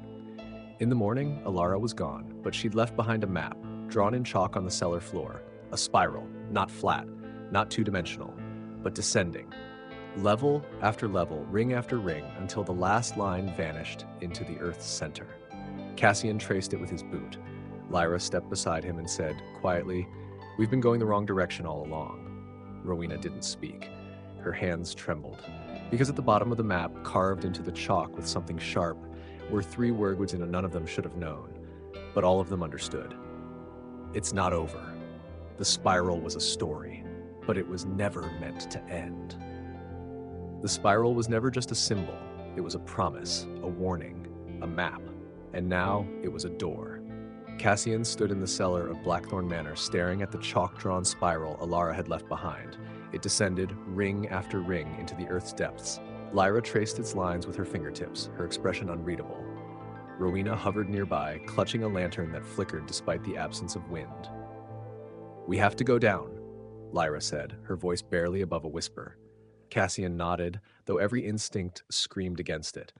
But instincts had failed them before. They descended into the spiral, the cellar giving way to a narrow stone staircase that twisted downward. The air grew colder, heavier, as if laden with centuries of secrets.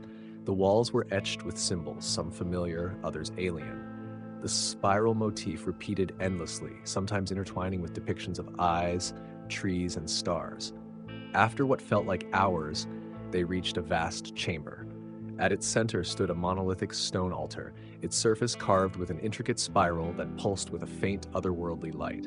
Surrounding it were statues, figures cloaked and hooded, their faces obscured, each holding a different object. A key, a flame, a mirror, a book.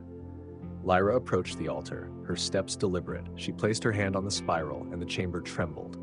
The statue's eyes glowed, and a low hum filled the air. "It's a seal," she said, "a lock on something, ancient." Rowena stepped forward. "Can we open it?" "We shouldn't," Cassian interjected. "We don't know what's behind it." But it was too late. The spiral's glow intensified, and the chamber was bathed in blinding light. When it faded, the altar had shifted, revealing a descending staircase carved into the stone. They exchanged glances, the weight of their decision pressing heavily upon them. But curiosity, and perhaps destiny, compelled them forward. The staircase led to a subterranean temple, its architecture unlike anything they'd seen. The walls were adorned with murals depicting the spiral's journey through time, its inception, its influence on civilizations, its role in the balance between realms. At the far end stood a massive door, its surface a swirling vortex of energy.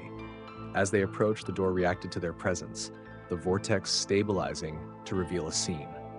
A world consumed by chaos, shadows reigning supreme, the spiral distorted and broken. "This is what happens if the balance is disrupted," Lyra said, her voice tinged with dread. "Then we must restore it," Rowena replied. Cassian stepped forward, placing his hand on the door. The vortex shimmered, and a voice echoed through the chamber. "To mend the spiral, one must understand its origin. To understand its origin, one must become part of its journey." Without warning, the vortex expanded, engulfing them. They found themselves in a realm beyond comprehension, a landscape of shifting realities where time and space intertwined. The spiral was everywhere, guiding, observing, evolving. They witnessed the spiral's birth, its adoption by ancient cultures, its manipulation by those seeking power. They saw its corruption, its fragmentation, and the consequences that followed. Through these visions, they understood. The spiral was a reflection of existence itself, a cycle of creation, growth, decay, and rebirth. To restore balance, they needed to realign the spiral within themselves. Guided by this revelation, they performed a ritual, channeling their energies into the spiral. The realm responded, the distorted spiral mending, its glow returning. They awoke in the temple, the vortex door now dormant. The murals had changed, now depicting a harmonious spiral, its influence radiating balance and unity. Returning to Blackthorn Manor, they found it transformed. The oppressive atmosphere had lifted, replaced by a sense of peace. The spiral symbols were gone, and the manor felt truly at rest. Yet deep within the earth, where roots intertwine and secrets slumber, a single eye opened, watching, waiting, and remembering. Note, this narrative is a fictional continuation inspired by previous sections and incorporates elements of ancient symbolism and ritual practices. The spiral, as discussed in various traditions, represents cycles, growth, and the connection between realms. The story reflects these themes, weaving them into the fabric of Blackthorn Manor's ongoing saga. The manor stood quieter now, not peaceful. No, peace had never truly belonged to Blackthorn, but still, like something had taken a deep breath and was waiting to exhale. The spiral had not been destroyed, it had been shifted, reconfigured, perhaps even rerouted, but not undone. Cassian, Lyra, and Rowena emerged from the chamber changed. The echoes of what they had seen, of energy and shadow, of voices not spoken but felt, clung to them like dust. The Triskelion still glowed faintly in Lyra's mind, as though etched behind her eyes. And Cassian, he had begun hearing the ticking again, that soft, persistent tick, too slow for a clock, too fast for comfort. They didn't speak of what they had seen in the Nexus. There weren't words for it. Not really. Just flashes, a sun collapsing inward, a scream shaped like a spiral, and a pair of eyes made of stars. Back upstairs, the manor was wrong. Subtle things at first. The banister along the staircase had one more spindle than it should have. The old portrait of Alara's ancestor now stared straight ahead instead of slightly to the left. And the mirror in the upstairs hall? It no longer reflected the room. It showed the cellar. Always. Lyra stopped eating. She said food tasted like memory. Rowena started humming old songs, lullabies no one remembered teaching her. And Cassian, despite everything, began mapping the manor again. The halls had shifted, stretched. One corridor now took 38 steps longer to cross. "I don't think we came back up," he told them one morning, laying blueprints across the parlor floor. "I think we just went sideways." Lyra didn't answer. She'd taken to staring at her hands, palms up, tracing the lines like she was reading something. Rowena simply nodded and lit another candle, even though the sun was up. Then came the letters, handwritten, each one on thick parchment, sealed with wax that bore a spiral pressed deep. No return address, no sender, just names: Cassian, Lyra, Rowena. Inside each was the same message: 3 days, prepare the threshold. Threshold of what? They searched the entire estate. Doorways, arches, even trapdoors from the archives. Nothing new, except everything was strange now. Every step echoed in time. Every breath carried weight. And then the whispers began. Not ghostly, not malevolent, just curious. Soft as dust on silk. "You came back wrong," they said. "Not your fault." Rowena tried sealing the manor's entrances with salt, chalk, even Latin prayers she hadn't spoken since childhood. None of it stuck. The spiral knew. It unknotted every barrier, unwrote every ward. On the second day, the sky changed. No sun, no moon, just a soft gray canvas stretching in every direction like a dream that refused to wake. Birds vanished. The wind stopped. The trees stood perfectly still, not listening. Cassian found Lyra in the old nursery, staring into the hearth. "They're coming, you know," she whispered. "From beneath." Beneath what? Everything. He didn't ask again. On the third day, they woke to silence. Not quiet, silence. The kind that screams. No floorboards creaked, no clock ticked, no breath moved. The front door was open. Not wide, just enough. Enough for someone to step through. Or something. Cassian grabbed the lantern. Rowena held a rusted blade she swore had once belonged to Alara herself. Lyra walked ahead of them, barefoot. Her eyes were silver in the dim light. The threshold wasn't a place. It was a moment. They stepped through, and the manor blinked. Walls melted into stone corridors. Ceilings stretched upward into caverns. The Triskelion appeared on every surface now, on walls, on the ground, pulsing, guiding. They weren't in Blackthorn anymore, or maybe they were, but deeper, beneath it, beneath everything. A figure waited at the end of the corridor, tall, hooded, unmoving. It held a lantern made of bone and light. "Are you ready to undo it?" it asked. Cassian stepped forward. "Undo what?" The figure tilted its head. "The story, the spiral, this loop you've mistaken for life." Lyra's voice was steady. "We came to end the cycle." The figure stepped aside, revealing a door, not carved, not built, but grown. living wood twisted in a spiral, branches writhing like breath. Rowena hesitated. And if we walk through? The figure didn't answer. It simply turned, walked into the dark, and vanished. The door opened. They stepped inside and fell, not down, not through, but into memory, into echoes, into every version of themselves that had ever whispered a question into the void and received silence in return. It wasn't a corridor they walked, it was a loop. Every step brought them back to the beginning, but slightly shifted. A glass moved, a portrait changed, a name forgotten. The spiral was teaching, showing it had never wanted worship, only understanding. Cycles are not prisons, they are invitations. And so in that space beyond shape, Cassian spoke aloud, "We accept." The spiral pulsed once, twice. Then everything cracked like a mirror under pressure. They awoke in the manor. Dawn had returned. The trees rustled. The spiral, gone. No marks. No glow. Just absence. Lyra laughed, short, real, raw. Rowena cried. Cassian, for the first time in days, felt hunger. And far below, deep in the roots of the earth, where even darkness forgets to linger, the Triskelion turned slowly once more. But not to bind, to breathe. The manor had always been a place of secrets, but now, after their encounter with the Nexus, it felt like it was holding its breath. Cassian, Lyra, and Rowena moved through its halls with a newfound awareness, each step echoing with the weight of unseen eyes.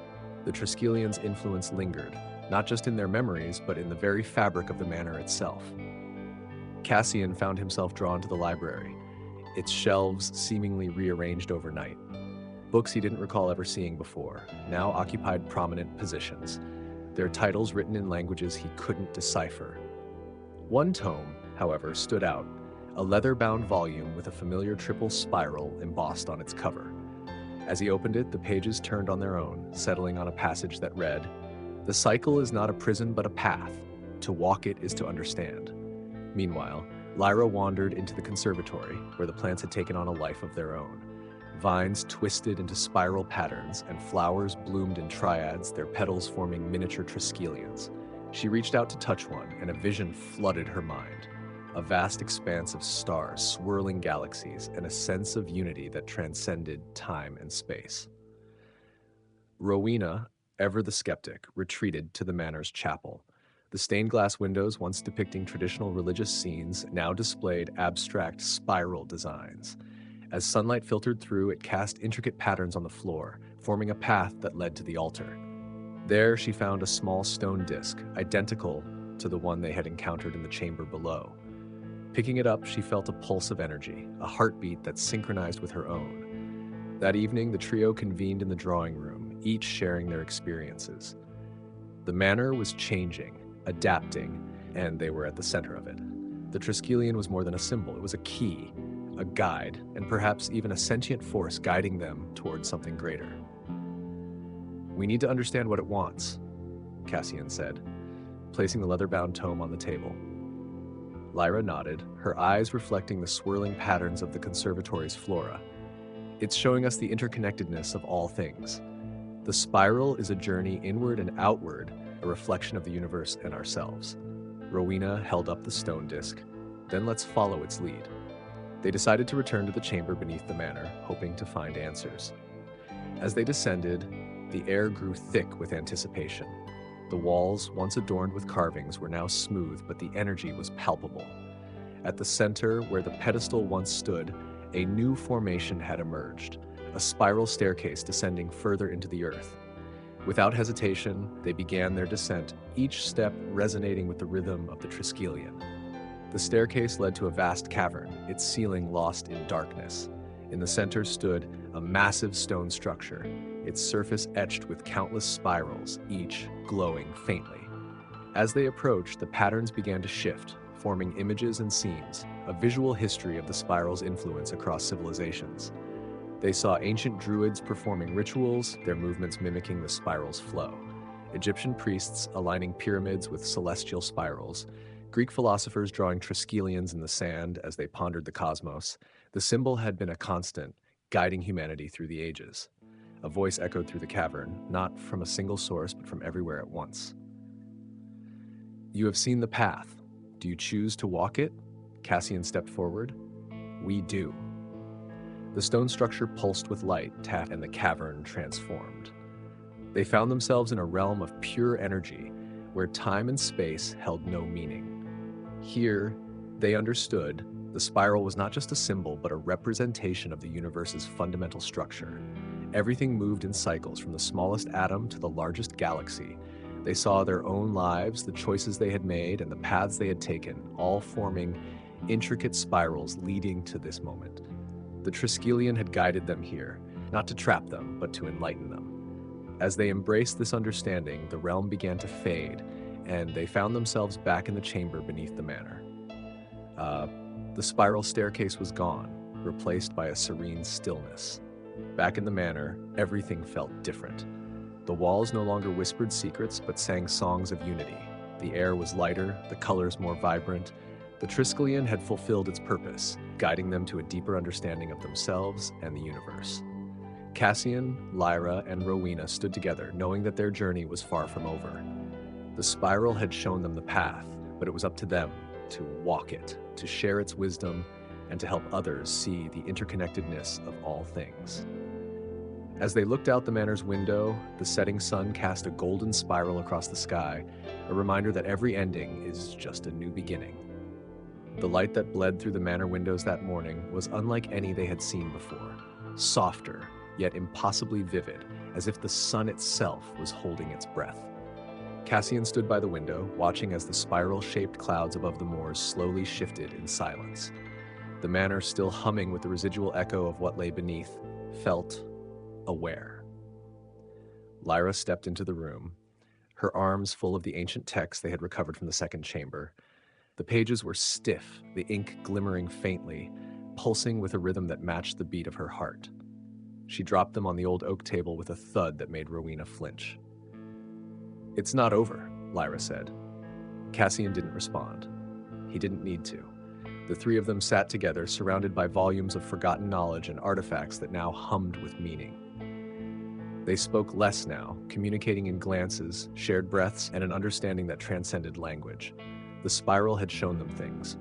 Not all of them were ready to be spoken aloud. Rowena finally broke the silence. "The cycle isn't complete yet. We've seen the center, yes, but we haven't seen the origin." Cassian looked up sharply. "The spiral's beginning?" She nodded. "Every loop has a point of entry. We've seen the eye of the storm.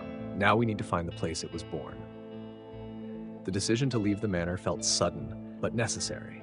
They packed light, just the essentials: food, maps, the stone disc, and the spiral key that Cassian had forged during his trance in the library. It wasn't metal or wood or anything known. It pulsed like a living thought in his hand. They followed the ley lines outward, tracing the spiral's expansion. With every mile, the landscape grew stranger. Trees grew in patterns, circling invisible points. Rivers bent into loops, reflecting stars that hadn't yet risen. Even the birds circled overhead in perfect Triskelion flight paths. 3 days into the journey, they found it. An open field, far from any road or map.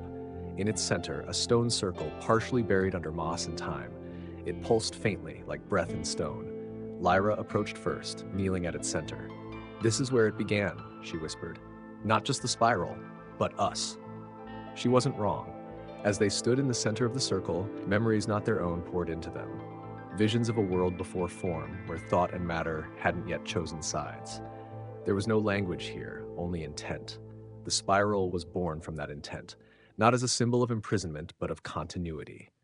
They each saw different things. Cassian saw fire, a great storm that consumed time, looping back again and again. Lyra saw water, endless and deep, folding into itself without end. Rowena saw earth, firm, steady. Together, they knelt, placed the stone disc at the center, and inserted the spiral key. Nothing happened. Then, everything did. The ground fell away, not collapsed, peeled. Reality itself folded backward, revealing layers beneath layers. They were not standing in a field anymore, but a memory so ancient even the stars had forgotten it. The spiral surrounded them now, not a symbol, but a realm. A world that breathed in cycles, spoken echoes, and moved to the rhythm of choice. They saw themselves, hundreds of versions, thousands, each one different, some laughing, others broken, a few screaming, all of them walking the spiral. Some turned back, some pressed forward, and one stood still, staring directly at them. It stepped forward, same face as Cassian, but older, so much older. Its eyes glowed silver like moonlight on a blade. You walked far, it said. Cassian blinked. What are you? Possibility. You. If the spiral turns again, Rowena stepped forward. What happens if we stop it? You don't, it said. You reshape it. Lyra frowned. To what? To truth. Suddenly, the spiral collapsed, not destructively, but like a breath exhaled, and in its place stood a door, plain wooden, carved only with a single quiet Triskelion. Cassian stepped forward. We walk through?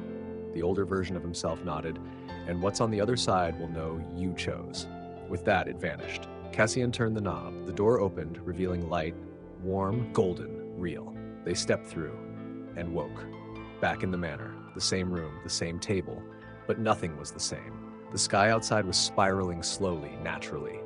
The manor was breathing again. No more whispering walls, no more ticking, just stillness. Lyra laughed quietly. Was it all a dream? Rowena opened the window. The air smelled clean. Cassian didn't answer. Instead, he walked to the hearth and picked up a book. The spiral was etched into the cover, but now it was closed. No hum, just silence, for now. Because cycles never end, but sometimes they change, and this one had just begun again, on their terms. The manor breathed with a newfound stillness, a serene hush that settled into its bones. After their transformative journey through the spiral's depths, Cassian, Lyra, and Rowena found themselves in a world subtly altered. The air was crisper, the colors more vivid, and time seemed to flow with a gentle rhythm, as if the universe itself had exhaled a long-held breath. Cassian stood at the window, gazing out at the moors. The landscape, once shrouded in perpetual mist, now revealed rolling hills bathed in golden sunlight. The spiral patterns that had haunted their visions were now etched into the very fabric of the world around them. Clouds swirling in Triskelion formations, rivers meandering in graceful loops, and trees bending in harmonious arcs. Lyra entered the room, her eyes reflecting the same spiraling patterns. She held a journal, its pages filled with sketches and notes from their journey. It's as if the spiral has woven itself into reality, she mused, placing the journal on the table. Rowena joined them, carrying a tray of tea. Perhaps it always was, she said, pouring steaming cups for each of them. We just hadn't attuned ourselves to its presence. They sipped their tea in contemplative silence, the warmth grounding them in this new reality. The manor, once a place of secrets and shadows, had become a sanctuary, a nexus where the past, present, and future converged. As the days passed, they began to notice subtle changes within themselves. Cassian's dreams were filled with visions of ancient symbols and forgotten languages. Lyra found herself drawn to the natural world, sensing the energy flows within plants and stones. Rowena's intuition sharpened, allowing her to perceive the emotions and intentions of those around her with uncanny clarity. They realized that their journey through the spiral had awakened latent abilities, gifts that had lain dormant within them. Embracing these newfound powers, they dedicated themselves to understanding and harnessing them for the greater good. Word of their experiences spread, drawing seekers from far and wide to the manor.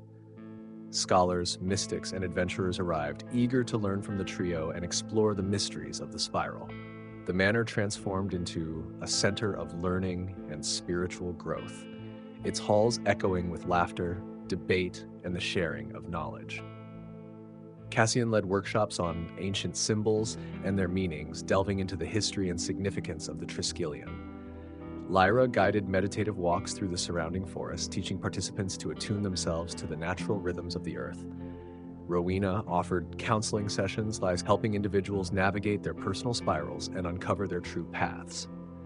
One evening, as the sun dipped below the horizon, casting long shadows across the manor's gardens, a young woman approached them. Her eyes shone with determination, and she clutched a worn notebook to her chest. "I've been following the spiral," she said, her voice trembling with emotion. "It's led me here." Cassian smiled warmly. "Welcome," he said. "Your journey is just beginning." They invited her to join them for dinner, where she shared her story, a tale of dreams filled with spiraling symbols, of synchronicities guiding her steps, and of an unshakable feeling that she was meant to find them. As the night wore on, they spoke of the spiral's influence across cultures and time. They discussed its presence in ancient carvings, its representation of cycles and growth, and its embodiment of the interconnectedness of all things. The spiral is a reminder Lyra said that life is not a straight line, but a continuous journey of learning and transformation. Rowena nodded, and that each turn brings us closer to our true selves. The young woman listened intently, her eyes wide with wonder. She realized that she was not alone in her experiences, that others had walked similar paths, and that together they could uncover the deeper truths of existence. In the days that followed, she immersed herself in the Manor's teachings, exploring the spiral's mysteries and discovering her own latent abilities. She found solace in the community, strength in shared experiences, and purpose in the pursuit of knowledge. As the seasons changed, the Manor continued to thrive, its influence spreading beyond its walls. Graduates of its programs carried the teachings of the spiral into the world, establishing centers of learning and healing in distant lands.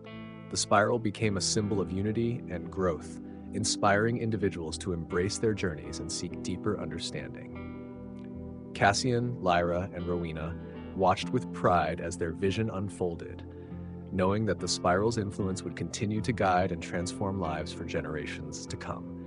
And so the spiral turned, ever onward, its path winding through the hearts and minds of those who dared to follow its call. The Manor had become a sanctuary, a place where the echoes of ancient symbols and newfound understanding coalesced into a harmonious existence. Cassian, Lyra, and Rowena found themselves at the heart of this transformation, their lives intertwined with the spiral's eternal rhythm. Cassian stood in the library, his fingers tracing the intricate patterns of a newly discovered manuscript. The pages were filled with depictions of spirals, triskelions, and other symbols that resonated with the energy they had encountered. Each illustration seemed to pulse with life, as if the ink itself was imbued with the essence of the spiral. Lyra in the conservatory tended to the plants that had begun to grow in mesmerizing patterns.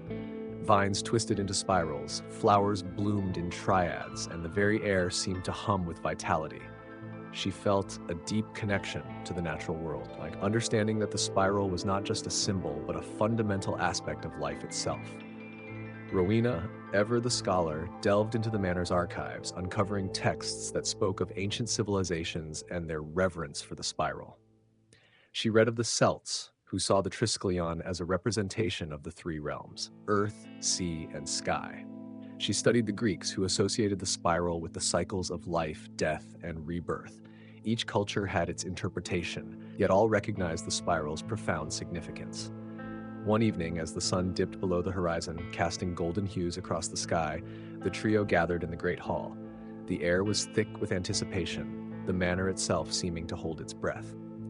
"We've come so far," Cassian began, his voice tinged with awe. "From the depths of the spiral to this moment of clarity." Lyra nodded. "The spiral has shown us that life is not linear. It's a continuous journey, ever evolving, ever expanding." Rowena added, "And it's our duty to share this understanding, to guide others on their paths."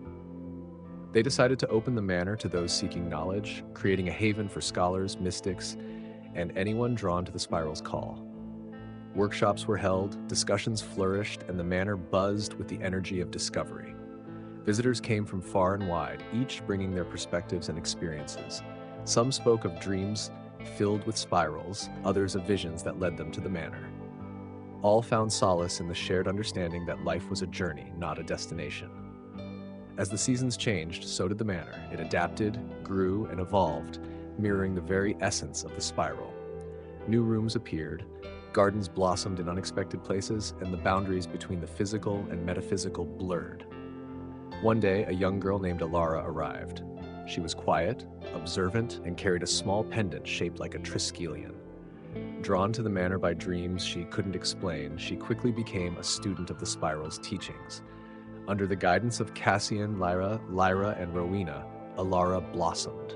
She absorbed knowledge like a sponge, her understanding deepening with each passing day. She began to see the spiral not just in symbols, but in the very fabric of existence. Years passed, and Alara grew into a wise and compassionate leader. When the time came, Cassian, Lyra, and Rowena entrusted her with the Manor's stewardship, confident that she would continue their legacy. Under Alara's guidance, the Manor thrived. It became a beacon of hope and understanding, a place where the spiral's teachings were not just studied but lived. People from all walks of life came to learn, to heal, and to find their place within the ever-turning spiral. And so, the journey continued, the spiral ever unfolding, guiding those who dared to follow its path toward enlightenment and unity. The manor had become a sanctuary, a place where the echoes of ancient symbols and newfound understanding coalesced into a harmonious existence. Cassian, Lyra, and Rowena found themselves at the heart of this transformation, their lives intertwined with the spiral's eternal rhythm. Cassian stood in the library, his fingers tracing the intricate patterns of a newly discovered manuscript. The pages were filled with depictions of spirals, triskelions, and other symbols that resonated with the energy they had encountered. Each illustration seemed to pulse with life, as if the ink itself was imbued with the essence of the spiral. Lyra, in the conservatory, tended to the plants that had begun to grow in mesmerizing patterns. Vines twisted into spirals, flowers bloomed in triads, and the very air seemed to hum with vitality. She felt a deep connection to the natural world, understanding that the spiral was not just a symbol, but a fundamental aspect of life itself. Rowena, ever the scholar, delved into the manor's archives, uncovering texts that spoke of ancient civilizations and their reverence for the spiral. She read of the Celts, who saw the triskelion as a representation of the three realms, earth, sea, and sky. She studied the Greeks, who associated the spiral with the cycles of life, death, and rebirth. Each culture had its interpretation, yet all recognized the spiral's profound significance. One evening, as the sun dipped below the horizon, casting golden hues across the sky, the trio gathered in the great hall. The air was thick with anticipation, the manor itself seeming to hold its breath. "We've come so far," Cassian began, his voice tinged with awe, "from the depths of the spiral to this moment of clarity." Lyra nodded. "The spiral has shown us that life is not linear. It's a continuous journey, ever evolving, ever expanding," Rowena added. "And it's our duty to share this understanding, to guide others on their paths." They decided to open the manor to those seeking knowledge, creating a haven for scholars, mystics, and anyone drawn to the spiral's call. Workshops were held, discussions flourished, and the manor buzzed with the energy of discovery. Visitors came from far and wide, each bringing their perspectives and experiences. Some spoke of dreams filled with spirals, others of visions that led them to the manor. All found solace in the shared understanding that life was a journey, not a destination. As the seasons changed, so did the manor. It adapted, grew, and evolved, mirroring the very essence of the spiral. New rooms appeared, gardens blossomed in unexpected places, and the boundaries between the physical and metaphysical blurred. One day, a young girl named Alara arrived. She was quiet, observant, and carried a small pendant shaped like a triskelion. Drawn to the manor by dreams she couldn't explain, she quickly became a student of the spiral's teachings. Under the guidance of Cassian, Lyra, and Rowena, Alara blossomed. She absorbed knowledge like a sponge, her understanding deepening with each passing day. She began to see the spiral not just in symbols, but in the very fabric of existence. Years passed, and Alara grew into a wise and compassionate leader. When the time came, Cassian, Lyra, and Rowena entrusted her with the manor's stewardship, confident that she would continue their legacy. Under Alara's guidance, the manor thrived. It became a beacon of hope and understanding, a place where the spiral's teachings were not just studied, but lived. People from all walks of life came to learn, to heal, and to find their place within the ever-turning spiral. And so, the journey continued, the spiral ever unfolding, guiding those who dared to follow its path toward enlightenment and unity. The manor stood serene under the twilight sky, its silhouette etched against the horizon like a sentinel of ancient wisdom. Within its walls, the spiral's essence pulsed gently, a rhythmic heartbeat that resonated with those attuned to its call. Alara, now the steward of this sanctum, felt the weight of generations pressing upon her shoulders, not as a burden, but as a mantle of purpose. She wandered through the halls, her fingers grazing the stone walls adorned with carvings of triskelions and spirals. Each symbol told a story, a fragment of a larger narrative that spanned cultures and epochs. The spiral, she had come to understand, was more than a motif. It was a universal language, a testament to humanity's quest for meaning and connection. In the library, ancient tomes whispered secrets of civilizations long past. The Celts revered the triskelion as a symbol of life's cycles, birth, death, and rebirth. mirroring the eternal dance of existence. The Greeks saw in the spiral the embodiment of progress and motion, a reflection of the cosmos's ever-expanding nature. Alara's studies led her to the realization that the spiral's presence in disparate cultures was no coincidence. From the petroglyphs of the American Southwest to the megalithic art of Ireland's Newgrange, the spiral emerged as a recurring emblem of spiritual and cosmic significance. It was as if humanity, across time and geography, had tapped into a shared understanding of the universe's cyclical nature. One evening, as the sun dipped below the horizon, casting golden hues across the sky, Alara gathered the manor's inhabitants in the great hall. Scholars, seekers, and wanderers alike sat in anticipation, their faces illuminated by the flickering candlelight. "We are the inheritors of a legacy," Alara began, her voice steady. "The spiral is not merely an artifact of the past. It is a living symbol, guiding us through the complexities of existence." She spoke of the spiral's representation of growth and evolution, of its embodiment of life's journey from the inner self to the outer world. She emphasized the importance of embracing change, of understanding that setbacks were not failures, but opportunities for transformation. As the days turned into weeks, the manor became a hub of exploration and introspection. Workshops delved into the spiral's mathematical properties, its appearance in nature, from the unfurling of ferns to the formation of galaxies, and its psychological implications as a symbol of personal growth. Alara encouraged the creation of art inspired by the spiral, leading to a proliferation of paintings, sculptures, and music that echoed the motif's rhythm. The manor's gardens were redesigned to reflect spiral patterns, offering visitors a space to meditate and connect with the symbol's essence. One day, a traveler arrived, bearing tales of a distant land where spirals adorned the walls of ancient temples. Intrigued, Alara embarked on a journey to this place, seeking to deepen her understanding of the spiral's global resonance. In the heart of a dense jungle, she discovered the ruins of a civilization that had long vanished. The walls were etched with spirals, their lines weathered but unmistakable. As she traced the patterns with her fingers, Alara felt a profound connection to the people who had once revered this symbol. Returning to the manor, she shared her experiences, reinforcing the idea that the spiral was a bridge between cultures, a testament to humanity's shared quest for meaning. The manor's community embraced this perspective, fostering dialogues that transcended cultural boundaries. Alara's leadership transformed the manor into a beacon of unity and understanding. People from all walks of life came to learn, to heal, and to find their place within the ever-turning spiral. The symbol served as a reminder that, despite our differences, we are all part of a greater whole, connected by the threads of existence. As the years passed, the manor's influence spread, inspiring the creation of similar sanctuaries around the world. Each embraced the spiral's teachings, adapting them to their unique cultural contexts while honoring the symbol's universal significance. Alara, now older and wiser, stood once more in the great hall, surrounded by those who had walked the spiral's path alongside her. She looked upon them with pride and gratitude. "The spiral has guided us, connected us, and transformed us," she said. "May its wisdom continue to illuminate our journey, reminding us that we are all part of the eternal dance of life."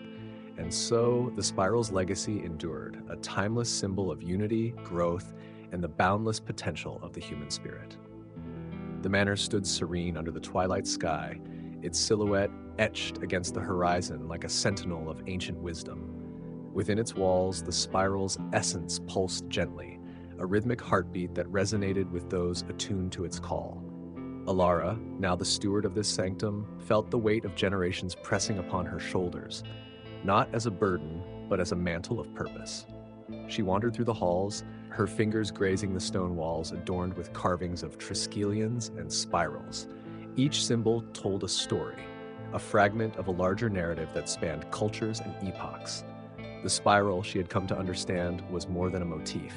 It was a universal language, a testament to humanity's quest for meaning and connection. In the library, ancient tomes whispered secrets of civilizations long past. The Celts revered the triskelion as a symbol of life's cycles, birth, death, and rebirth, mirroring the eternal dance of existence. The Greeks saw in the spiral the embodiment of progress and motion, a reflection of the cosmos's ever-expanding nature. Alara's studies led her to the realization that the spiral's presence in disparate cultures was no coincidence. From the petroglyphs of the American Southwest to the megalithic art of Ireland's Newgrange, the spiral emerged as a recurring emblem of spiritual and cosmic significance. It was as if humanity, across time and geography, had tapped into a shared understanding of the universe's cyclical nature. One evening, as the sun dipped below the horizon, casting golden hues across the sky, Alara gathered the manor's inhabitants in the great hall. Scholars, seekers, and wanderers alike sat in anticipation, their faces illuminated by the flickering candlelight. "We are the inheritors of a legacy," Alara began, her voice steady. "The spiral is not merely an artifact of the past, it is a living symbol, guiding us through the complexities of existence."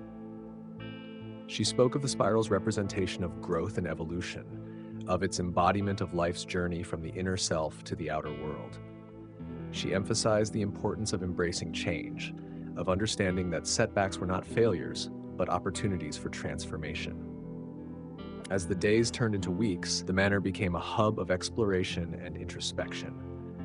Workshops delved into the spiral's mathematical properties, its appearance in nature, from the unfurling of ferns to the formation of galaxies, and its psychological implications as a symbol of personal growth. Alara encouraged the creation of art inspired by the spiral, leading to a proliferation of paintings, sculptures, and music that echoed the motif's rhythm. The manor's gardens were redesigned to reflect spiral patterns, offering visitors a space to meditate and connect with the symbol's essence. One day, a traveler arrived, bearing tales of a distant land where spirals adorned the walls of ancient temples. Intrigued, Alara embarked on a journey to this place, seeking to deepen her understanding of the spiral's global resonance. In the heart of a dense jungle, she discovered the ruins of a civilization that had long vanished. The walls were etched with spirals, their lines weathered but unmistakable. As she traced the patterns with her fingers, Alara felt a profound connection to the people who had once revered this symbol. Returning to the manor, she shared her experiences, reinforcing the idea that the spiral was a bridge between cultures, a testament to humanity's shared quest for meaning. The manor's community embraced this perspective, fostering dialogues that transcended cultural boundaries. Alara's leadership transformed the manor into a beacon of unity and understanding. People from all walks of life came to learn, to heal, and to find their place within the ever-turning spiral. The symbol served as a reminder that, despite our differences, we are all part of a greater whole, connected by the threads of existence. As the years passed, the manor's influence spread, inspiring the creation of similar sanctuaries around the world. Each embraced the spiral's teachings, adapting them to their unique cultural contexts while honoring the symbol's universal significance. Alara, now older and wiser, stood once more in the Great Hall, surrounded by those who had walked the spiral's path alongside her. She looked upon them with pride and gratitude. "The spiral has guided us, connected us, and transformed us," she said. "May its wisdom continue to illuminate our journey, reminding us that we are all part of the eternal dance of life." And so, the spiral's legacy endured, a timeless symbol of unity, growth, and the boundless potential of the human spirit. The manor stood serene under the twilight sky, its silhouette etched against the horizon like a sentinel of ancient wisdom. Within its walls, the spiral's essence pulsed gently, a rhythmic heartbeat that resonated with those attuned to its call.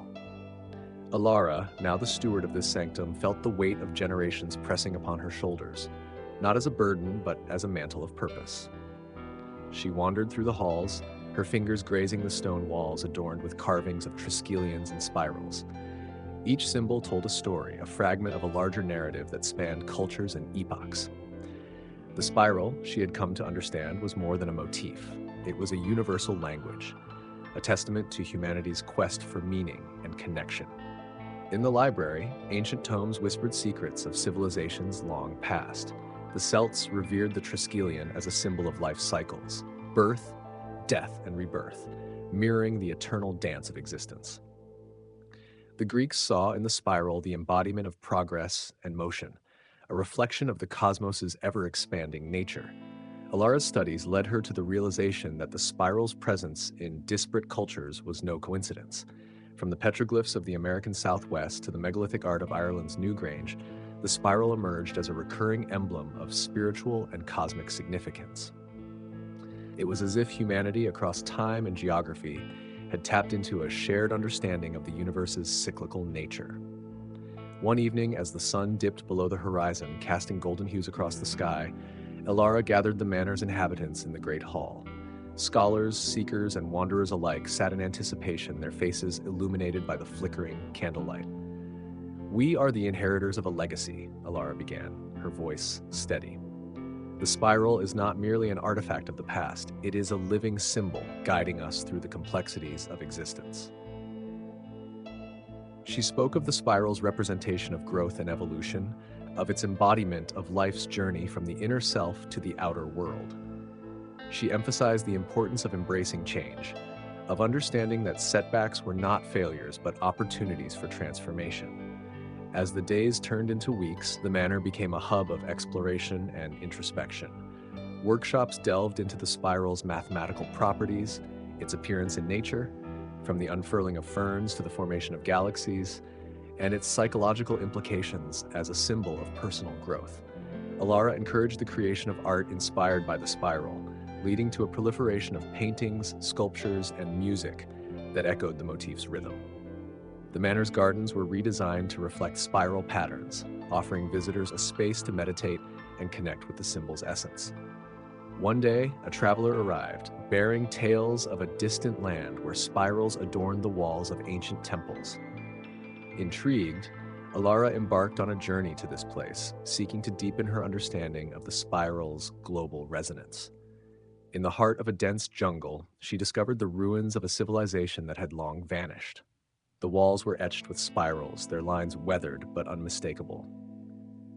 As she traced the patterns with her fingers, Elara felt a profound connection to the people who had once revered this symbol. Returning to the manor, she shared her experiences, reinforcing the idea that the spiral was a bridge between cultures, a testament to humanity's shared quest for meaning. The manor's community embraced this perspective, fostering dialogues that transcended cultural boundaries. Elara's leadership transformed the manor into a beacon of unity and understanding. People from all walks of life came to learn, to heal, and to find their place within the ever-turning spiral. The symbol served as a reminder that despite our differences, we are all part of a greater whole, connected by the threads of existence. As the years passed, the manor's influence spread by inspiring the creation of similar sanctuaries around the world. Each embraced the spiral's teachings, adapting them to their unique cultural contexts while honoring the symbol's universal significance. Elara, now older and wiser, stood once more in the Great Hall, surrounded by those who had walked the spiral's path alongside her. She looked upon them with pride and gratitude. "The spiral has guided us, connected us, and transformed us," she said. "May its wisdom continue to illuminate our journey, reminding us that we are all part of the eternal dance of life." And so the spiral's legacy endured, a timeless symbol of unity, growth, and the boundless potential of the human spirit. The manor stood serene under the twilight sky, its silhouette etched against the horizon like a sentinel of ancient wisdom. Within its walls, the spiral's essence pulsed gently, a rhythmic heartbeat that resonated with those attuned to its call. Elara, now the steward of this sanctum, felt the weight of generations pressing upon her shoulders, not as a burden, but as a mantle of purpose. She wandered through the halls, her fingers grazing the stone walls adorned with carvings of triskelions and spirals. Each symbol told a story, a fragment of a larger narrative that spanned cultures and epochs. The spiral, she had come to understand, was more than a motif. It was a universal language, a testament to humanity's quest for meaning and connection. In the library, ancient tomes whispered secrets of civilizations long past. The Celts revered the triskelion as a symbol of life cycles, birth, death, and rebirth, mirroring the eternal dance of existence. The Greeks saw in the spiral the embodiment of progress and motion, a reflection of the cosmos's ever-expanding nature. Elara's studies led her to the realization that the spiral's presence in disparate cultures was no coincidence. From the petroglyphs of the American Southwest to the megalithic art of Ireland's Newgrange, the spiral emerged as a recurring emblem of spiritual and cosmic significance. It was as if humanity, across time and geography, had tapped into a shared understanding of the universe's cyclical nature. One evening, as the sun dipped below the horizon, casting golden hues across the sky, Alara gathered the manor's inhabitants in the Great Hall. Scholars, seekers, and wanderers alike sat in anticipation, their faces illuminated by the flickering candlelight. "We are the inheritors of a legacy," Alara began, her voice steady. "The spiral is not merely an artifact of the past. It is a living symbol, guiding us through the complexities of existence." She spoke of the spiral's representation of growth and evolution, of its embodiment of life's journey from the inner self to the outer world. She emphasized the importance of embracing change, of understanding that setbacks were not failures but opportunities for transformation. As the days turned into weeks, the manor became a hub of exploration and introspection.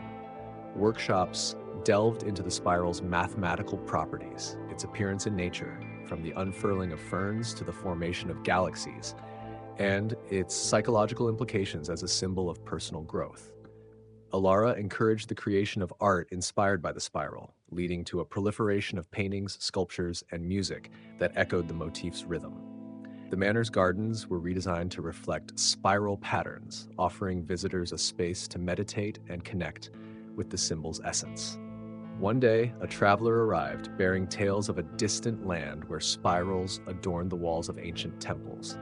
Intrigued, Alara embarked on a journey to this place, seeking to deepen her understanding of the spiral's global resonance. In the heart of a dense jungle, she discovered the ruins of a civilization that had long vanished. The walls were etched with spirals, their lines weathered but unmistakable. As she traced the patterns with her fingers, Alara felt a profound connection to the people who had once revered this symbol. Returning to the manor, she shared her experiences, reinforcing the idea that the spiral was a bridge between cultures, a testament to humanity's shared quest for meaning. The manor's community embraced this perspective, fostering dialogues that transcended cultural boundaries. Alara's leadership transformed the manor into a beacon of unity and understanding. People from all walks of life came to learn, to heal, and to find their place within the ever-turning spiral. The symbol served as a reminder that, despite our differences, we are all part of a greater whole, connected by the threads of existence. As the years passed, the manor's influence spread, inspiring the creation of similar sanctuaries around the world. Each embraced the spiral's teachings, adapting them to their unique cultural contexts while honoring the symbol's universal significance. Alara, now older and wiser, stood once more in the Great Hall, surrounded by those who had walked the spiral's path alongside her. She looked upon them with pride and gratitude. "The spiral has guided us, connected us, and transformed us," she said. "May its wisdom continue to illuminate our journey, reminding us that we are all part of the eternal dance of life." And so the spiral's legacy endured, a timeless symbol of unity, growth, and the boundless potential of the human spirit. And that, my dear night travelers, brings us to the end of tonight's spiral-bound adventure. But before you drift off into dreams or dash off to binge another video, take a moment to share your thoughts in the comments. What part of Alara's journey resonated with you most? Have you ever felt like your life was spiraling? In a good way, of course. We'd love to hear your reflections, questions, or even wild theories about what's coming next.